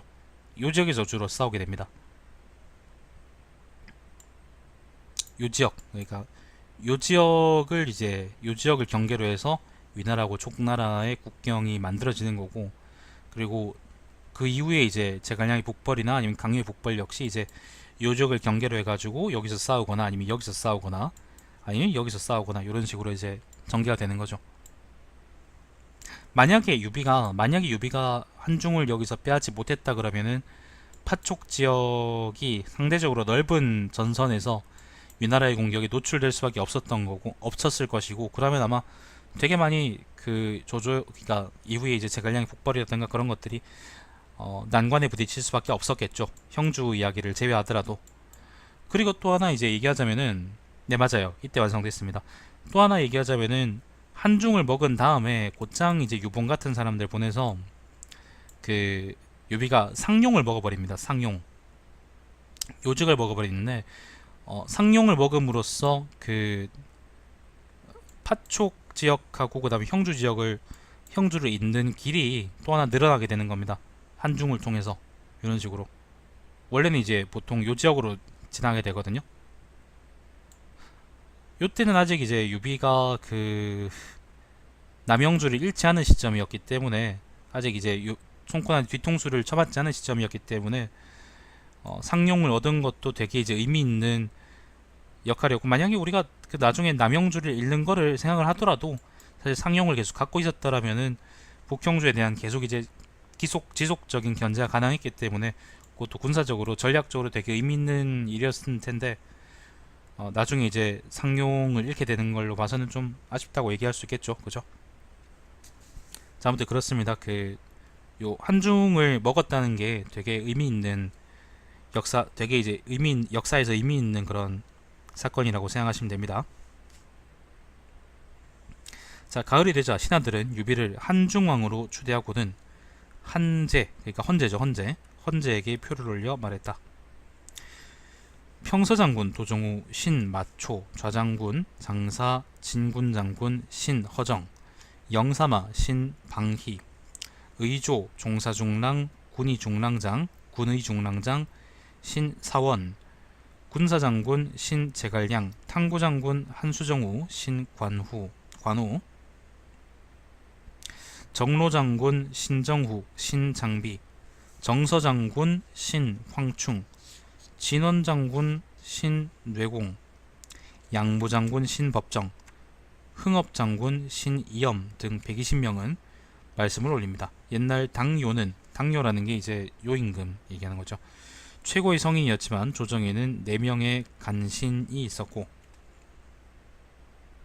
주성왕은 인자하고 현명했지만 내 나라의 내제후국이 반란을 일으켰습니다. 자, 고후라는 건 이제 그 여태오죠. 고후가 나라의 실권을 장악하자 여씨일족은 권력을 찬탈하고 효소제가 어림으로 상관씨는 반역을 꾀했습니다. 이런 사람은 모두 대대로 전해진 은총의 의지에 국가 권력을 장악하고 극도로 흉악하게 굴어 혼란스럽게 했으며 사직을 위태롭게 했습니다. 대순, 주공, 대순이라는 게 순임금을 얘기하죠. 주공, 그 다음 주허후, 박육후가 없었다면 이런 자들을 내쫓거나 잡아들이고 토벌하여 위기에 빠진 나라를 안정시키기란 불가능했을 것입니다. 자, 엎드려 생각해보면 폐하께서는 위대한 용모와 매우 높은 덕으로 천하를 다스렸지만 애군을 만나 왕실이 쇠퇴하는 어려움을 겪고 있습니다. 동탁이 제일 먼저 혼란스럽게 하여 수도를 흔들어 놓았고, 조조가 그 재난을 이용해 제왕의 권한을 몰래 취했습니다. 황후나 태자에게 짐새의 깃을 담근 독주를 마시게 하여 죽이고, 천하를 어지럽혀 백성을 파멸 속으로 밀어넣었습니다. 짐새라는 건요, 그 독이 있는 새래요. 독이 있는 새, 깃털에 독이 있겠죠. 자, 오랫동안 폐하께 도망하는 괴로움을 겪게 하여 근심시키고 텅 빈 성에 가두었습니다. 백성을 다스린 임금도 신에게 제사를 지내는 주제자도 없고 왕의 명령을 끊어버리고 제왕 자리를 가리고 정권을 빼앗으려 합니다. 좌장군 영사래교의 예와 형과 익세주의 목 의성정후 유비는 조정에서 자기와 복록을 받았으면 힘을 다하여 나라의 어려움을 위해 몸을 바치려 생각하고 있습니다. 이의 징조를 보고 떨쳐 일어나 거기장군 동승과 함께 조조를 주살할 계획을 세워 나라를 안정시키고 옛도읍을 진정시키려 했습니다. 옛도읍은 낙양이에요. 자, 동승의 기밀이 지켜지지 못해 조조의 떠도는 혼이 악한 일을 널리하도록 해서 천하를 파멸시키게 했습니다. 신등은 언제나 왕실에 크게는 염락의 재앙이 있고 작게는 정한의 변고가 있음을 걱정해 왔습니다. 아침부터 저녁까지 불안해하며 떨면서 숨도 제대로 쉬지 못했습니다. 옛날 우서에는 너그러운 태도로 구족을 대하라 라고 했고, 주나라는 두 시대를 참고해 하은이겠죠, 그죠? 하나라 원나라 참고해 같은 성의 제후국을 세웠으며 시경이 그 일을 서술해 오랜 세월이 지났습니다. 한나라 왕조가 세워진 초기에는 영토를 나누어 왕실의 자제를 존중했습니다. 이 때문에 여씨일족의 반란을 결국 뿌리 뽑아 태종의 기초를 완성했습니다. 태종이라는 것은 큰 종실이니까 한나라의 위대한 역사 그런 의미입니다. 자, 유비는 황실의 일족이고 왕실의 울타리로서 한마음으로 나라를 염려해 혼란을 없애려 한다고 생각합니다. 한중에서 조조를 깨뜨린 뒤로부터 천하의 영웅이 유비의 주위로 모여들었는데 그 자기와 이름이 분명하지 않고 구석의 예도 더하지 않음은 나라를 지켜 보존하고 만대까지 그 공적을 빛나게 하는 것이 아닙니다. 저희는 조정 밖에서 조서를 받드는데 관의를 주는 문서가 끊겼습니다. 옛날 하서태수, 양통 등은 한나라의 중흥을 만났지만 산하에 가로막혀 지위와 권력이 모두 똑같아 서로 통솔할 수 없으므로 모두 두흉을 원수로 추대해 공적을 세우고 외효를 무찔렀습니다. 지금 사직의 어려움은 농과 촉의 상태보다 위급합니다. 밖에서는 조조가 천하를 집어삼키려 하고 있고 안에서는 많은 관료를 죽여 조정의 내란이 일어날 위협이 있지만 왕실의 종친들은 협력하여 치욕을 막을 계책을 세우지 않고 있으니 사람들의 마음을 얼어붙게 할 만합니다. 신등은 옛날 규범에 따라 비를 한중왕으로 봉하고 대사마로 임명해 6군을 총지휘하도록 하고 동맹군을 규합해 역적을 소탕하려 합니다. 한중, 파촉, 광한, 건위 등의 군을 국으로 하고 관서를 설치하는 것은 한나라 초 제후왕의 옛예에 따르도록 했습니다. 이처럼 바뀐 제도가 나라에 이익이 된다면 독단적인 행위는 가능합니다. 그런 뒤에 공이 세워지게 됩니다. 신등은 물러나 거짓 조서를 받은 죄를 받을 것이며 설령 죽는다고 해도 후회하지 않을 것입니다. 그리고 면양에서 단장을 설치하고 병사들을 정렬시키고 신하들을 배석시켜 상주문을 읽기를 끝마치고 유비에게 왕관을 씌웠다.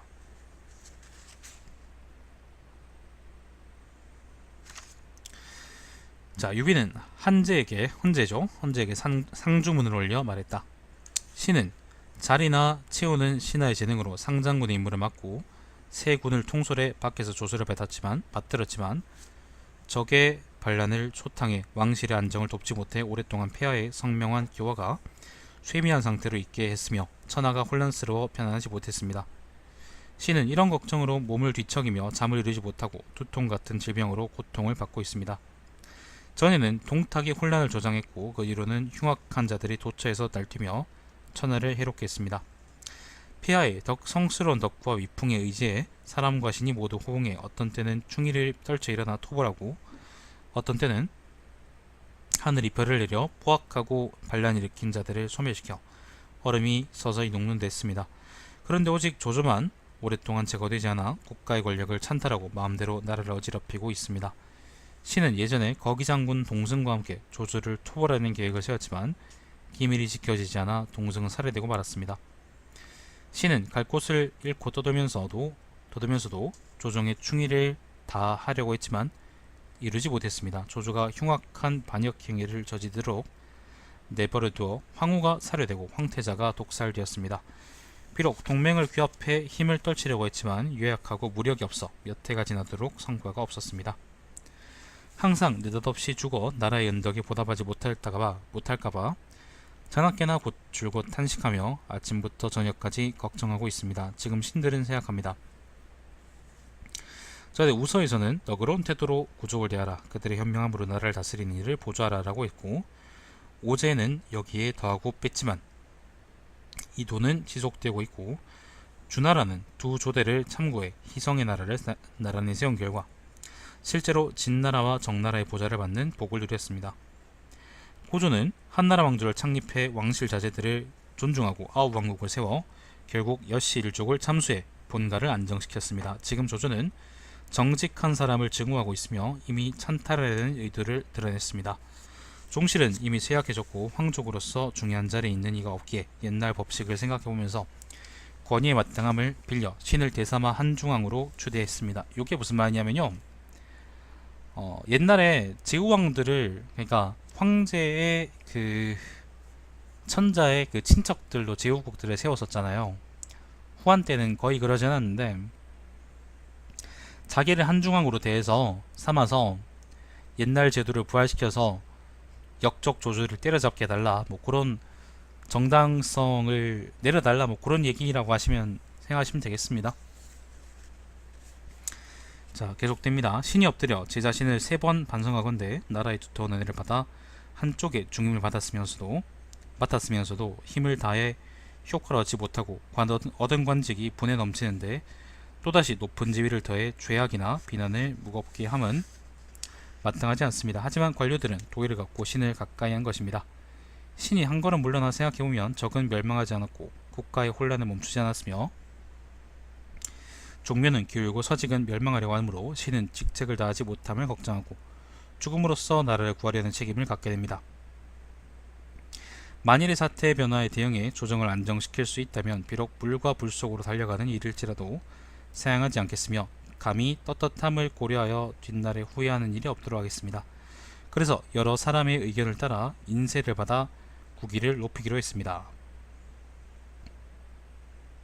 고개를 들어 이 작호를 생각하면 위치가 높고 총애가 두터우며 고개 숙여 은덕에 보답할 일을 생각하면 걱정이 깊고 책임이 무거워 놀라 두려워 숨을 몰아쉬니 계곡 옆에 있는 것만 같습니다. 힘을 다해 성의껏 받들고 여섯군을 떨치도록 하여 정의로운 선비들을 통솔하고 하늘에 호응하고 시운에 따라 역적을 토벌해 사직을 안정시켜 은혜의 만분의 1이라도 갚겠습니다. 삼가 상주하여 받들겠습니다. 그리고 역에서 가자 장군과 의성 정우의 인수를 반환하겠습니다. 되기 기네. 자, 그러고는 돌아와 성도의 관소를 설치하고 위연을 발탁해 도독으로 삼아 한중을 달래서 복종하도록 했다. 이때 관우는 조주의 장수 조인을 공격했는데 번성에서 우금을 사로잡았다. 송권이 갑작스레 관우를 습격해 죽이고 형주를 취했다. 요때가 유비의 최전성기입니다. 유비는 한중왕에 올랐죠, 그죠? 그리고 위연을 발탁해서 위연이 이제 한중의 도독이 됐죠. 그리고 일시적이긴 하지만은 관우가 양양으로 치고 올라가서 양양을 점령하고 번성에 짱 박혀 있는 그 누굽니까? 예, 그 조인을 거의 죽기 직전까지 몰아붙이고 그리고 원군으로 왔던 우금을 조지죠. 요까지가 딱 총나라의 전성기였고요. 최전성기고요. 그리고 바로 뒤에 이제 그 송권이 관우의 뒤통수를 쳐서 그 관우를 죽여버렸기 때문에 그 때문에 이제 그 남영주 지역을 다 잃게 되고 그 이후로 바로 이제 쇠락기로 접어들게 되죠. 네. 짧은 전성기.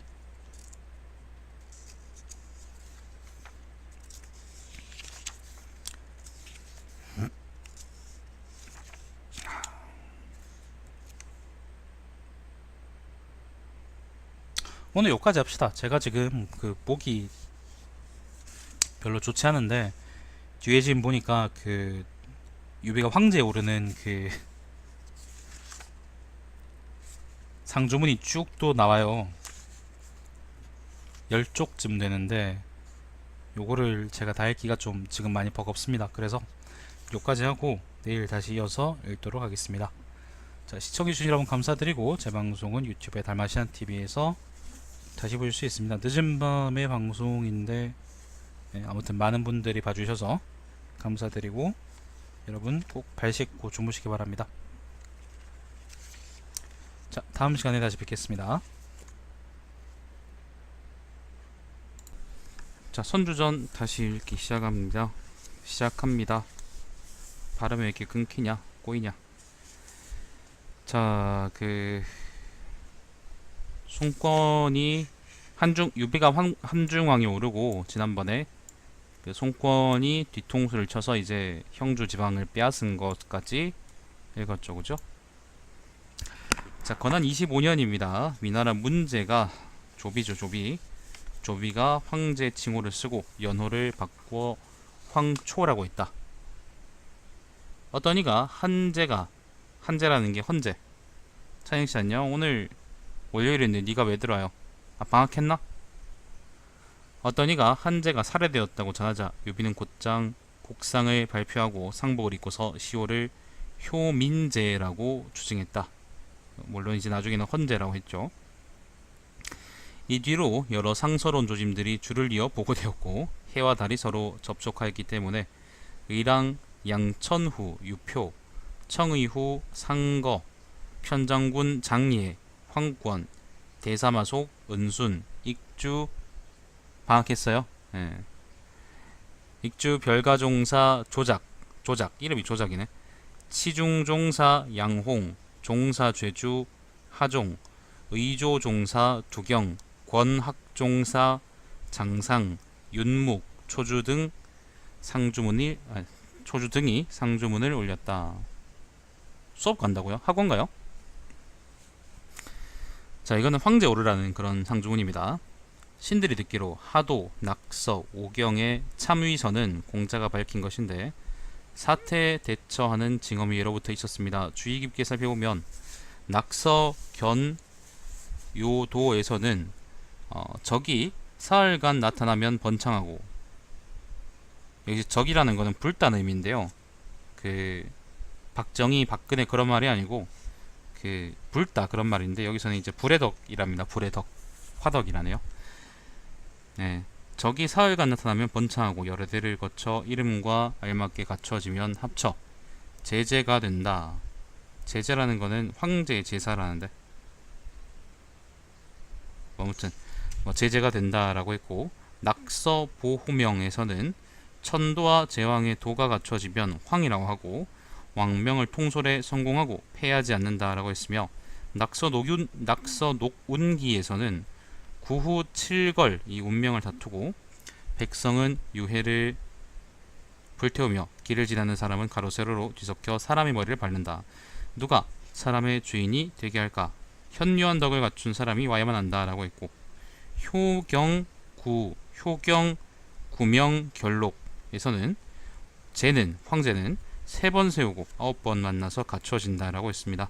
신의 아버지인 주군이 살아있을 때 서남쪽에서 자주 황색 기운이 나타나 수직으로 올라가는 것이 몇 장이나 되었으며, 나타난 지는 매우 오래되었는데 언제나 상서로운 구름 기운과 길상의 바람이 있어 선기라는 거는 혼천이랍니다.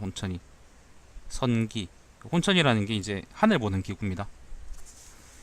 예. 망원경 같은 게 아니고 하늘의 모양을 본따 가지고 아무튼 만들어 놓은 아마 기구지 싶습니다. 자, 선기로부터 아래에서 황색 기운에 호응하였다고 했습니다. 이것은 매우 특별한 징조입니다. 또 건한 22년에 깃발처럼 생긴 구름 기운이 서쪽에서 동쪽으로 이르며 하늘 중앙에서 가는 것을 여러 번 보았는데, 하도와 낙서에서는 그쪽에서 반드시 천자가 나온다라고 풀이했습니다. 게다가 그 해에는 태백과 형혹과 전성이 늘 세성을 쫓아 움직였습니다. 태백은 금성이고요, 형혹은 화성이고요, 전성은 토성이고 그 다음 세성은 목성입니다. 가까이로는 한나라가 일어나던 초기에 오성이라는 것은 목성, 화성, 금성, 수성, 토성 이렇게 5 행성을 의미합니다. 오성이 세성을 따라 함께 있었는데, 뭐라고? 세성이 목성이었잖아. 근데 이게 어떻게 되나? 여기서 오성이라는 건 달 아닐까? 달하고 태양 얘기하는 거 아닐까? 모르겠다. 일단 오성이 세성을 따라 함께 있었는데, 세성은 오상 가운데 오상이라는 게 이제 5 덕목이요. 자, 오상 가운데 의를 주재하며 한나라의 방위는 서쪽에 위치하므로 의의 위쪽입니다. 그러므로 한나라 법에서는 늘 세성으로 천자를 점쳤습니다. 따라서 성스러운 군주는 마땅히 이주라는 게 익주죠. 익주에서 일어나 대업을 이루어 중흥시켜야 합니다. 당시 허도라는 거는 그 허창, 여러분이 아는 그 조조의 수도인 허창을 의미하죠. 그때는 허창이 아니었다마는. 자, 허도에는 한제가, 한나라의 황제가 여전히 있었으므로 신하들은 그것을 감히 누설하지 못했던 것입니다. 최근 형혹이 또 세성을 따라 운행해 별자리 위, 묘, 필에 나타났습니다. 묘와 필은 천체의 중추 부위이며 역경에서 재성이 이곳에 있으면 모든 사악함은 사라진다라고 했습니다. 재성이라는 건 황제의 별이랍니다. 근데 여러분 이거 위묘필 이런 거 모르셔도 돼요. 세성 뭐 필성 이런 거 모르셔도 됩니다. 지금 얘기하는 거는 뭐 천문현상이 진짜 이렇다라는 얘기를 하기보다는 유비님이 황제가 돼야지 유비찡 황제찡 뭐 이런 식으로 이제 엉덩이를 핥는 거기 때문에 그냥 맥락상 그냥 그러하구나 라고 생각하시면 됩니다. 당신의 성스러운 휘가 미리 예견되어 나타났고, 휘라는 건 이름이죠. 증험을 추구하는 사이에 부합되는 일이 자주 있었는데 이와 같은 일은 한 가지가 아닙니다. 신이 듣기로는 성스러운 군주가 하늘에 앞서서 행동할 경우 하늘은 그를 등지지 않고, 하늘 뒤에서 행동할 경우 하늘의 때를 받들기 때문에 하늘의 때에 순응하여 나타나고 신과 합치될 수 있다고 합니다. 원컨대 대왕께서 하늘의 때 순응하고 민심에 순종해 곧바로 대업을 넓혀 천하를 안정시키십시오. 태부허정 안한장군 미축, 군사장군 제갈량, 태상뇌공, 광록훈 황권, 소부왕모 등이 상주문을 올려 말했다. 조비는 군주를 죽이고 제위를 찬탈했으며 한나라 왕실을 멸망시키고 국가의 대권을 훔쳐 취했으며 충이롭고 선량한 신하들을 협박해 잔혹하며 도가 없습니다. 사람도 귀신도 격분하고 모두 유씨를 갈망하고 있습니다. 지금 위로는 천자가 없고 천하는 불안하며 우러를 만한 사람이 없습니다. 신하들 가운데 앞뒤로 글을 올린 사람이 800여 명이나 되는데 모두 좋은 징조를 서술했고 또 참에서도 분명한 징조를 나타내었습니다. 최근 무양현 적수에 황룡이 나타났다가 9일 만에 사라졌습니다. 효경원신계에서는 책 이름이겠죠. 덕이 깊은 냇물에 이르면 덕이 깊은 냇물에 이르면 황룡이 나타난다라고 했는데 용은 군주를 상징합니다. 역의 건괴 9호에서는 나타나는 날아가는 용이 하늘에 있다라고 했는데 대왕께서는 용이 하늘에 오르듯이 제 위에 오르셔야 합니다. 또 전에 관우가 번성과 양양을 포위했을 때 양양의 남자 장가와 왕휴가 옥새를 바쳤는데 옥새는 한수에 잠겨 깊은 샘에 엎드려 있었지만 찬란한 빛을 발산하고 신비한 광채는 하늘까지 닿았습니다. 한수라는 게요, 여기 이렇게 시작해서 이렇게 쭉 내려오는 요 큰 강을 얘기합니다. 한수. 그러니까 이제 관우가 양양으로 공격해 왔을 때 그때 뭐 옥새를 얻다, 대의명분이 있다, 뭐 그런 말이에요. 자, 무릇 한나라는 고조가 일어나 천하를 평정했을 때 국호입니다. 대왕은 선제의 저취를 답습하고 또 한중에서 일어서게 되었습니다. 지금 천자의 옥새에 신비스러운 광채가 미리 보이고 옥새가 양양에 있는 한수 하류에서 나타난 것은 신하에서 선제 후대를 계승하라고 천자자리를 대왕에게 주는 것을 설명하는 것으로 상서로운 징조가 인사와 합치된 것이지 사람의 힘으로 이룰 수 있는 바가 아닙니다. 옛날 주나라에 오어라는 거는 까마귀 오자에다 물고기어네요. 물고기 이름이겠죠. 자, 오어가 나타나는 조짐이 있었는데 모두 좋은 징조라고 했습니다. 고조가 세조와 천명을 받들 때에는 고조와 세조가 천명을 받들 때에는 여기서 세조라는 게 누구지? 잠깐만요. 죽겠네 정말. 잠깐만, 이거 뭐야? 잠깐만요.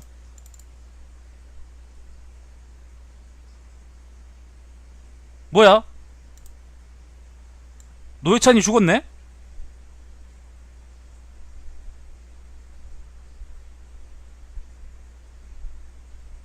헐, 세상에. 노회찬이 자살했다네?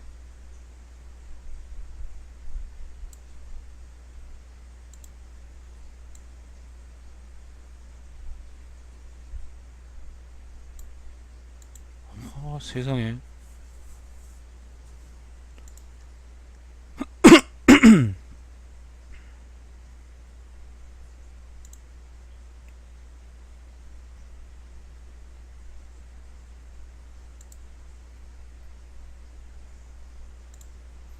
잠깐만요. 이게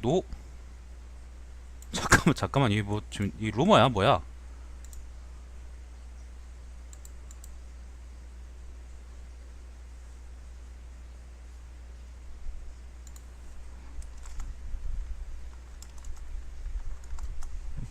잠시만요. 이게 뭐지? 이거 지금 큰 사건인데. 잠깐만요. 뭐 희찬이라는 사람도 있고 노회찬이라는 사람도 있는데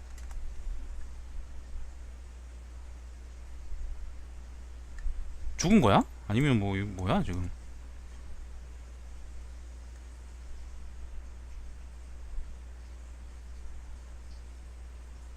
지금 이게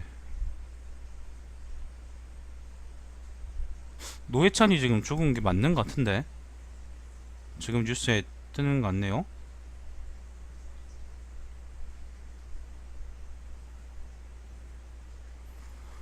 일단 모르겠습니다. 뭐 그 자세한 건 이따가 뭐 방송 끝나고 한번 보시고 저는 계속 읽죠. 난리 나겠는데요. 깜짝 놀라네 읽다가.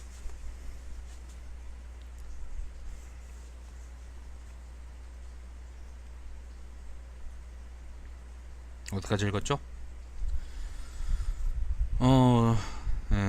고조와 세조라는 게 광무제인가? 아무튼 호조와 세조가 천명을 받들 때에는 하도와 낙서가 먼저 나타나서 징조를 이겼습니다. 지금은 하늘이 상서로운 징조를 고하고 여러 유생이 밝고 뛰어나며 아울러 하도와 낙서 공자의 참기를 발굴해 참기라는 건 예언서랍니다. 모든 징조가 갖추어졌습니다. 대왕께서는 효경제의 아들 중산 정왕의 후예로서 본가와 분가의 백대를 지나게 되었고 천지의 신이 복을 내렸으며 성스러운 자태는 아름답고 빼어납니다. 신같은 모형을 몸에 갖추었고 인이가 천하를 덮고 은덕이 천하에 쌓였으며 사람을 사랑하고 선비를 좋아하심으로 사방 사람들이 마음을 의지하고 있습니다. 영도를 살펴보고 참의서에 근거하면 신명한 의지의 표출로 이름이 매우 분명하게 나타나 있습니다. 마땅히 제왕자리에 올라 2조의 사업을 계승하고 2조라는 것은 전후환을 얘기하겠죠. 종묘를 지속시켜야만 천하가 큰 행운을 얻게 될 것입니다. 신등은 삼가, 박사, 허자, 의랑, 맹광과 함께 즉위의식을 제정하고 길이를 선택해 존호를 받들겠습니다. 죄송합니다. 보기 안 좋네요. 자, 유비는 성도 무담산 남쪽에서 제위에 올랐다. 성도는 여기 있는데 무담산이 어딘지 모르겠다. 아무튼 이 근처 어디에서 이제 그걸 했겠죠.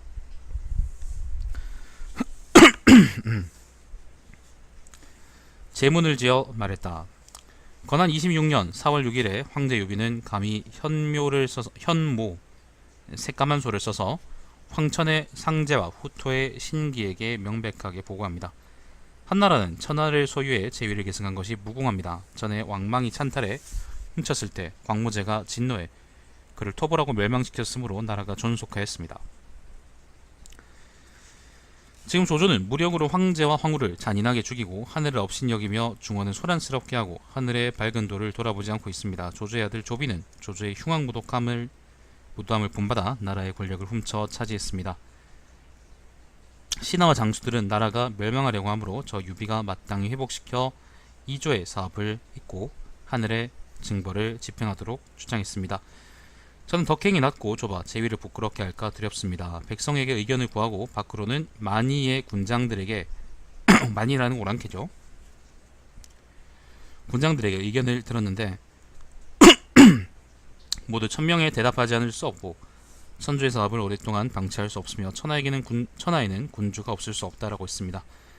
모든 나라가 앙모하는 사람은 저 유비 한 사람뿐입니다. 저는 하늘이 명시한 뜻을 두려워하고 또 한나라 왕조의 황제 자리가 앞으로 땅에 떨어질까 두려워 삼가 길을 택해 백관과 함께 제단에 올라 황제의 인세를 받습니다. 천지의 신들에게 예의를 차리고 그 일을 천신에게 아뢰입니다. 신께서 한나라 왕실에 복을 내려 오랫동안 사회를 안정시켜 주시기를 바랍니다. 이거 참 모순이죠. 모순 정사에서는 모순은 아닌데 사실 맥락상 따지면은 모순까지는 아닌데 근데 이제 이게 연의를 보면은 이게 좀 모순처럼 느껴지는 분들이 많을 텐데 정작 유비는 그 한나라 왕실의 계승자고 황실의 계승자고 충신으로서 이름이 높았고 조조는 역적으로 이름이 높았는데 조조는 왕까지는 올랐지만은 황제까지는 오르지 않았단 말이죠. 근데 정작 이제 조조가 죽고 조비가 물론 이제 선양을 받았다고 하더라도 어쨌거나 이제 조조는 황제가 누르고 죽었는데 유비는 황제에 오르게 된 거지. 좀 역설적으로 보일 수 있습니다. 유비 좋아하는 분들은 아마 그럴 겁니다. 자, 장무원년입니다. 여름 4월입니다. 장무원년이 221년이고 아마 총나라의 연호인 같습니다. 자, 대사면을 실시하고 연호를 고쳤다. 제갈량을 승상으로 삼고 허정을 사도로 삼았다. 백관을 두고 종묘를 세우고 고제 이하의 선조에게 합동으로 제사를 지냈다. 5월에 오씨를 황으로 세우고 아들 유선을 황태자로 삼았다. 6월에 아들 유영을 노왕으로 삼고 유리를 양왕으로 삼았다. 물론 이거는 그냥 형식상의 왕이에요. 자, 거기장군 장비가 측근에게 살해되었다. 당초 유비는 송권이 관우를 습격한 일에 분노해 동쪽으로 정발에 나서려 했는데 가을 7월에야 마침내 군사들을 모으고 오나라를 쳤다. 송권이 편지를 보내 화해를 청했지만 유비는 개빡쳐서 받아들이지 않았다. 자, 오나라를 칩니다. 여기가 이제 강주죠, 그죠? 자, 형주로 들어갑니다. 유비가.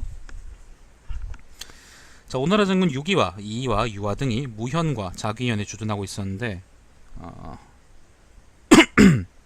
장군 오반과 풍습이 무현으로부터 이 등을 쳐서 깨뜨리고 군대를 자귀현에 주둔시켰다. 이때 무릉과 오계의 만이가 사자를 보내 병사를 요청했다.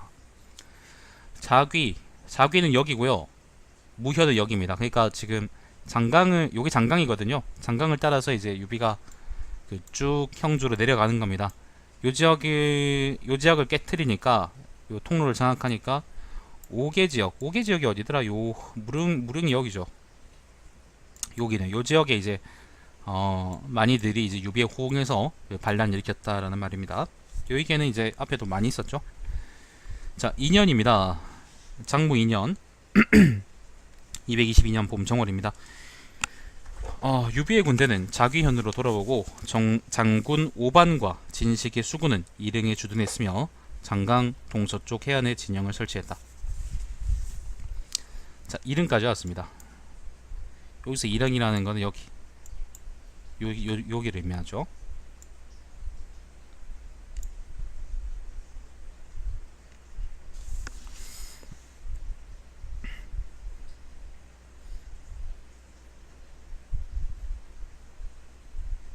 이월에 유비는 자귀현으로부터 여러 장군을 거느리고 나아가 산을 따라 고개를 넘어 이도의 효정에 진영을 두었다.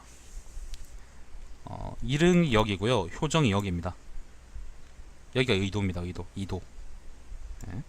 이 지역이 이제 그러니까 이릉대전의 주요 그 전투 지역이라는 겁니다. 항산으로부터 항산 어딘지 모르겠네. 항산이 어딜까요? 네, 항산으로부터 무릉을 지나 시중 마량을 보내. 항산이라는 게 그러면은 여기가 무릉이거든요. 무릉은 요 지역인데 항산이 어딘지는 모르겠네요. 오개 얘기하는 거 얘기하던데 아무튼 항산 어딘지 모르겠습니다. 항산으로부터 무릉을 지나 시중 마량을 보내 오개 만이를 위로하도록 했으므로 만이는 모두 서로 호응하여 행동을 일으켰다. 진북 장군 황권이 강북의 군대들을 통솔해 이릉의 길에서 오나라 군대와 서로 대치했다. 자, 아무튼 여기서 이제 대치하고 있다는 겁니다. 요 지역에서는 또 그 마량이 반란 일으켜가지고 마량이 이제 그 이민족들을 선동해가지고 반란 일으켰고요. 자, 다시 요 지역으로 보죠. 여름 6월에 자, 여름 6월에 자귀현으로부터 십리쯤 되는 곳에 황색균이 나타났는데 넓이가 수십 장이나 되었다. 그때 열흘쯤 있다가 유의가 효정에서 유비의 군대를 크게 깨뜨렸으며 효정에서 장군 풍습과 장남 등은 모두 전사했다. 유비는 효정으로부터 자귀로 돌아와 흩어졌던 병사들을 모아 배를 버리고 용로를 통해 어복으로 돌아왔다. 어복현을 바꾸어 영안이라 불렀다. 자, 유비가 깨지고 그 자귀로 돌아왔다가 여기가 자귀 쪽이죠. 자귀에서 다시 또 물러서 여기 어복 지역까지 왔답니다. 여기가 영안입니다. 여기가 우리가 아는 백제성. 자, 오나라는 장군 이이와 유화 등을 보내 유비의 군대를 뒤쫓고 남산에 주둔했다. 가을 8월에 유비는 병사를 모아 무현으로 돌아왔다. 사도 허정이 죽었다. 무현은 여기죠. 아무튼 그 요때가 그 사실은 오나라 오지에도 잘 나와 있는데 요 이야기가 오지에 사실 세세하게 잘 나와 있죠, 그죠? 그 유비가 깨지고 이제 사실은 오나라의 제장들은 유비를 쫓아서 쭉 영안까지 들어가자라고 이제 하는 입장이었는데 그때 당시에 마침 그 조비가 그 오나라를 쳤기 때문에 둘 사이에는 아무튼 휴전이 극적으로 이제 이루어지고 그리고 유비는 무사히 이제 그러니까 유비는 이제 더 이상 추격을 받지 않게 되었고 오나라도 더 이상 이제 깝치지 않게 됐던 거죠. 그런 이야기가 오지에 좀 나와 있습니다. 오지를 참고하세요. 육선전에 나와 있을걸?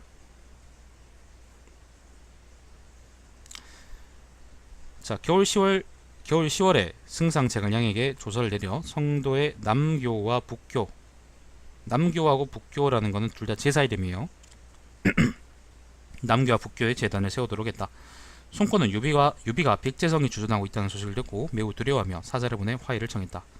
유비는 그것을 허락하고 태중대부 종위를 보내 이 일을 완결짓고 돌아오도록 했다. 겨울 12월에 한가태수 황원은 유비가 병들었다는 말을 듣고 병사를 일으켜 저항했다.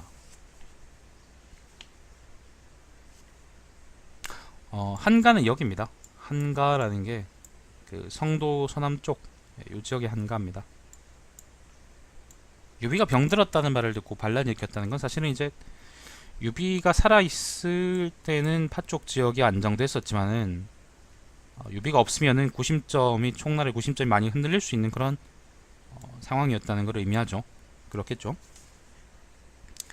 자, 3년입니다. 장무 3년 봄 2월입니다. 승상 제갈량이 성도에서 영안으로 왔다. 3월에는 황원이 병사를 진군시켜 임공현을 쳤다. 임공현이 여기네요. 성도로 가는 거니 길목이네. 자, 유비는 장군 진호를 보내 황원을 토벌하게 했다. 황원의 군대는 패하여 장강을 따라 내려갔다. 황원은 자기 호위병에게 결박당하여 그대로 성도로 보내져 참수되었다. 유비는 질병이 심해져 승상 제갈량에게 아들을 부탁하고 상서령 이엄에게 보조하도록 했다. 장무 3년입니다. 여름 4월 기사일에 유비는 영안궁에서 세상을 떠났다. 이때 나이가 63이었다. 결국 유비는 이제 성도로 돌아오지 않고 그 영안에서 그냥 죽었습니다.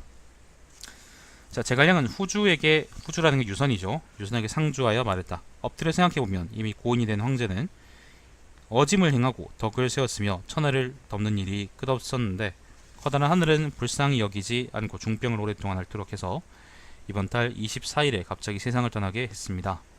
신하와 비빈들이 소리내어 울고 슬퍼하는 모습이 마치 부모를 잃은 것과 같았습니다. 또 남긴 조서를 돌아보면 일은 종사를 생각하고 행동은 손해와 이익을 용납했습니다. 백관이 애도할 경우는 사흘을 채우면 상복을 벗고 매장하는 날 다시 장례 예절에 따르도록 했으니 군국의 태수, 상, 도위, 현령, 현장은 사흘이 지나서 곧 상복을 벗었습니다. 신제갈량은 직접 칙명을 받은 뒤로부터는 선제 신령을 두려워하여 감히 위배된 행동을 하지 않았습니다. 신은 널리 알려 받들어 시행하도록 하기를 요청합니다. 자, 장무 3년입니다. 5월입니다. 영구가 영안에서 성도로 돌아왔고 시호를 소열제라고 했다. 가을 8월에 해릉에 매장했다. 사실은 그래서 그 황제의 시호도 있고 다 그러니까 그 선주전이 아니라 그 소열 본기 뭐 그렇게 지어들 텐데 그 진수가 모가지가 많이 아까웠는지 아무튼 소열 본기라고 안 짓고 선주전이라고 지었습니다. 안 그러면 씨발 이름을 삼국지라고 짓지를 말든지. 자, 요까지가 그 선주전이고 요 뒤에는 사평입니다. 평화를 말한다. 유비는 도량이 넓고 의지가 강하고 마음이 너그러우며 인물을 알아보고 선비를 예우했다. 그는 한나라 고조의 풍물을 지녔으며 영웅의 그릇이었다. 그가 나라를 받들고 태자를 보조하는 일을 제갈량에게 부탁하되 마음에 의심이 없었던 것은 확실히 임금과 신하의 지극한 공심이며 고금을 통해 가장 훌륭한 모범이었다. 유비는 임기응변의 재간과 책략이 조조에게 미치지 못했기 때문에 국토도 좁았다. 그러나 좌절에도 굴복하지 않았으며 끝까지 조조의 신하가 되지 않았다. 아마 조조의 도량으로는 틀림없이 자신을 받아들이지 못할 것으로 예측해 그와 이익을 다투지 않았으며 또한 해를 피할 수 있었던 것 같다라고 진수가 얘기했습니다. 제가 좀 덧붙이자면은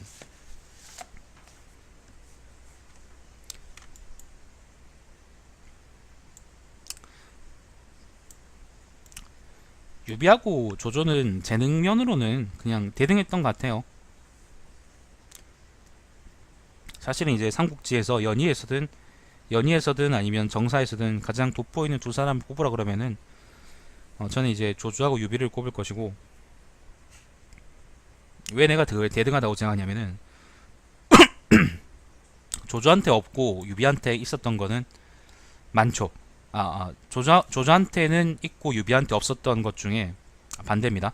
조조한테 있으면서 유비한테 없었던 것 중에 가장 큰 게 난 뭐라고 생각하냐면 운이라고 생각합니다. 운. 그리고 뚜렷한 자기 지지 기반. 조조의 경우에는 처음부터 그 예를 들면은 진류 있죠. 진류 지역. 예, 요 지역. 동군 일대 지역, 동군하고 그다음에 진류군 지역에 자기 세력이 있었고, 그래서 그 세력을 기반으로 연주 지역에 자기 세력이 있었고, 그 세력을 기반으로 이제 그 중원 지역에서 확고하게 털을 잡아갈 수 있었고, 그 과정에서 나는 이제 그게 온전하게 조조의 능력이라고 생각하진 않고 운이 상당히 많이 좋게 잘 따라준 거라고 저는 생각을 해요. 예를 들면 이제 조조가 황제를 그 맞아들이게 된 거라든지, 아니면은 조조가 이제 원수하고 대치하고 있으면서도 유표에게 예, 엉덩이를 찔리지 않은 거라든지, 아니면은 뭐 조조가 이제 어떤 그러니까 한 지역에 원정을 하고 있을 때도 뒤통수를 또 쳐맞지 않은 거라든지, 뭐 그런 것들이 저한테는 조조에게 가장 큰 운이고 가장 큰 복이라고 생각을 하고, 덕분에 조조는 중원 지역을 평정하고 그 다음에 서주도 먹고 그 다음에 결국에는 하북을 먹고, 그리고 북중국의 압도적인 세력으로 사실은 이제 위초고 중에 가장 통일에 가까웠던 사람이기도 하죠. 그죠? 그게 운입니다. 그게 조조의 운이고, 그게 실력과 운이 혼재된 결과인 거죠. 근데 반대로 유비는 운이 그렇게 많이 좋진 않았습니다. 예를 들면 유비는 맨 처음에 이제 그 거병을 했을 때도, 그 황건적 때려잡고 뭐 그렇게 했을 때도 사실은 그 선주전을 읽어보면은 작은 현의 이제 현령도 아닙니다. 위 아니면 승 요런 관직들을 전전하다가 결국에는 이제 현령까지 올랐지만은, 사실 여기 지금 빨간 점들이 다 현이거든요. 대체로 다 현이라고 생각하시면 되거든요. 근데 조조가 예를 들면 연주 지역을 평정하고 있을 때 요비는 겨우 이제 현령 자리였던 거예요. 예, 그리고 하북에는 이제 공순찬도 있었고, 그 다음에 원소도 있었고, 그 다음에 조조는 중원에 있었고, 그 다음에 남양하고, 그 다음에 어디입니까? 회남 지역에는 이제 원술도 있었고, 그 다음에 그 양아치 해적들은 그 장강 쪽에서 이제 해적들도 하고 있었고 그랬었었는데, 그 와중에 유비는 그 겨우 이제 현령지를 하고 있었던 거죠. 그래서 그 조조하고 유비의 운이 좀 종류가 다른데, 물론 유비도 운이 없다고 할 수가 없죠. 그죠? 현령을 하다가 그리고 계속 이제 다니다가 결국에는 형주의 자리를 잡게 되고, 남영주 지역의 자리를 잡게 되고, 그것도 일종의 운이겠지. 그죠? 그리고 남영주를 평정하고 그 이후엔 익주도 먹게 되고 한중 지역까지도 먹게 되고, 그런 것들이 이제 유비의 운이라고 생각을 하고, 다만 이제 조조가 세력을 완전히 다 이제 구축하고 나서 유비가 세력을 구축하게 됐기 때문에 조조하고 유비가 그 대등하게 결코 싸웠다고 얘기할 수는 없고, 다만 이제 상대적으로 대등하게 맞서 싸웠던 것은 제가 지난번에 말씀드렸던 것처럼 그 한중에서의 싸움이었는데, 한중에서는 또 유비가 이겨버렸죠. 그죠? 그렇다는 걸 생각하면 이제 처음 말씀드린 것처럼 조조와 유비는 대체로 재능면에서는 대등한 사람들이고, 다만 운이 어떻게 작용했는가에 따라서 조조는 이제 이런 세력을 만들었고 유비는 이런 세력을 만들었고, 그렇게 나눴다고 나는 생각이 듭니다. 사실은 생각해보면 오나라는 그 곁다리입니다. 오나라는 곁다리고, 그 오지에도 보면은 오지도 쭉 읽었잖아요. 오지에도 보면은 사실은 그 대외적인 어떤 오나라의 역할이나 아니면 그 당시에 오나라의 국제정세 속에서의 어떤 그런 것들이 부각되기보다는, 대전략이 부각되기보다는 오나라는 그냥 자기 땅 하나 제대로 평정하지 못해가지고 장강 유역을 이제 해적지로 평정했지만은, 여기 이제 복건 그다음 절강 지역의 산적들 때문에 아무튼 치세 내내 이제 고생하게 되는 모습을 보여주죠. 고생하는 모습을 보여주게 되는 거죠. 그렇기 때문에 삼국지의 실질적인 주인공은 사실은 조조하고 유비라고 얘기할 수 있고, 그런 의미에서 이제 조조의 그 무제기보다는, 아무래도 진수가 모가지가 많이 아까웠는지 조조의 무제기보다는 그 유비의 선주전이 좀 많이 짧긴 하지만은, 그래도 유비의 어떤 행적을 어쨌건 빠짐없이 잘 담았다고 난 생각이 들긴 하고요. 그럭저럭 잘 담았다고 생각이 들긴 하고요. 그걸로만으로도 충분히 우리가 그 요걸 의미 있게 볼 수 있겠다라고 난 생각이 되네요.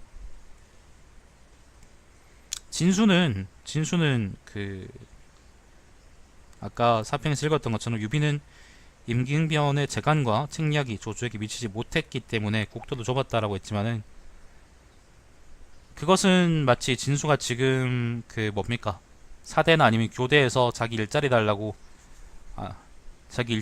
지랄하는 새끼들 생각처럼 노력하고 재능이 그러니까 노력하고 재능이고 그러면은 다 잘 된다는 가치관을 갖고 있거나 아니면은 이제 모가지가 무서웠기 때문에 그렇게 얘기했거나 인 거고, 사실은 이제 조조가 이렇게 세력을 이룰 수 있었던 것도 운이 크게 작용했던 것이고, 유비가 이렇게 세력을 이룰 수 있었던 것도 이제 운이 적절하게 작용했기 때문이다 라고 저는 생각을 하고, 그리고 그 재능은 거의 대등했다고 생각하고, 그리고 한중에서의 한중이나 아니면 다른 지역에서 이제 그 군제뿐만 아니라 정치력이나 그런 것들을 비교해 볼 때 누가 하나가 이제 누구한테 모자라다고 얘기할 수는 없을 거다라고 저는 생각이 됩니다.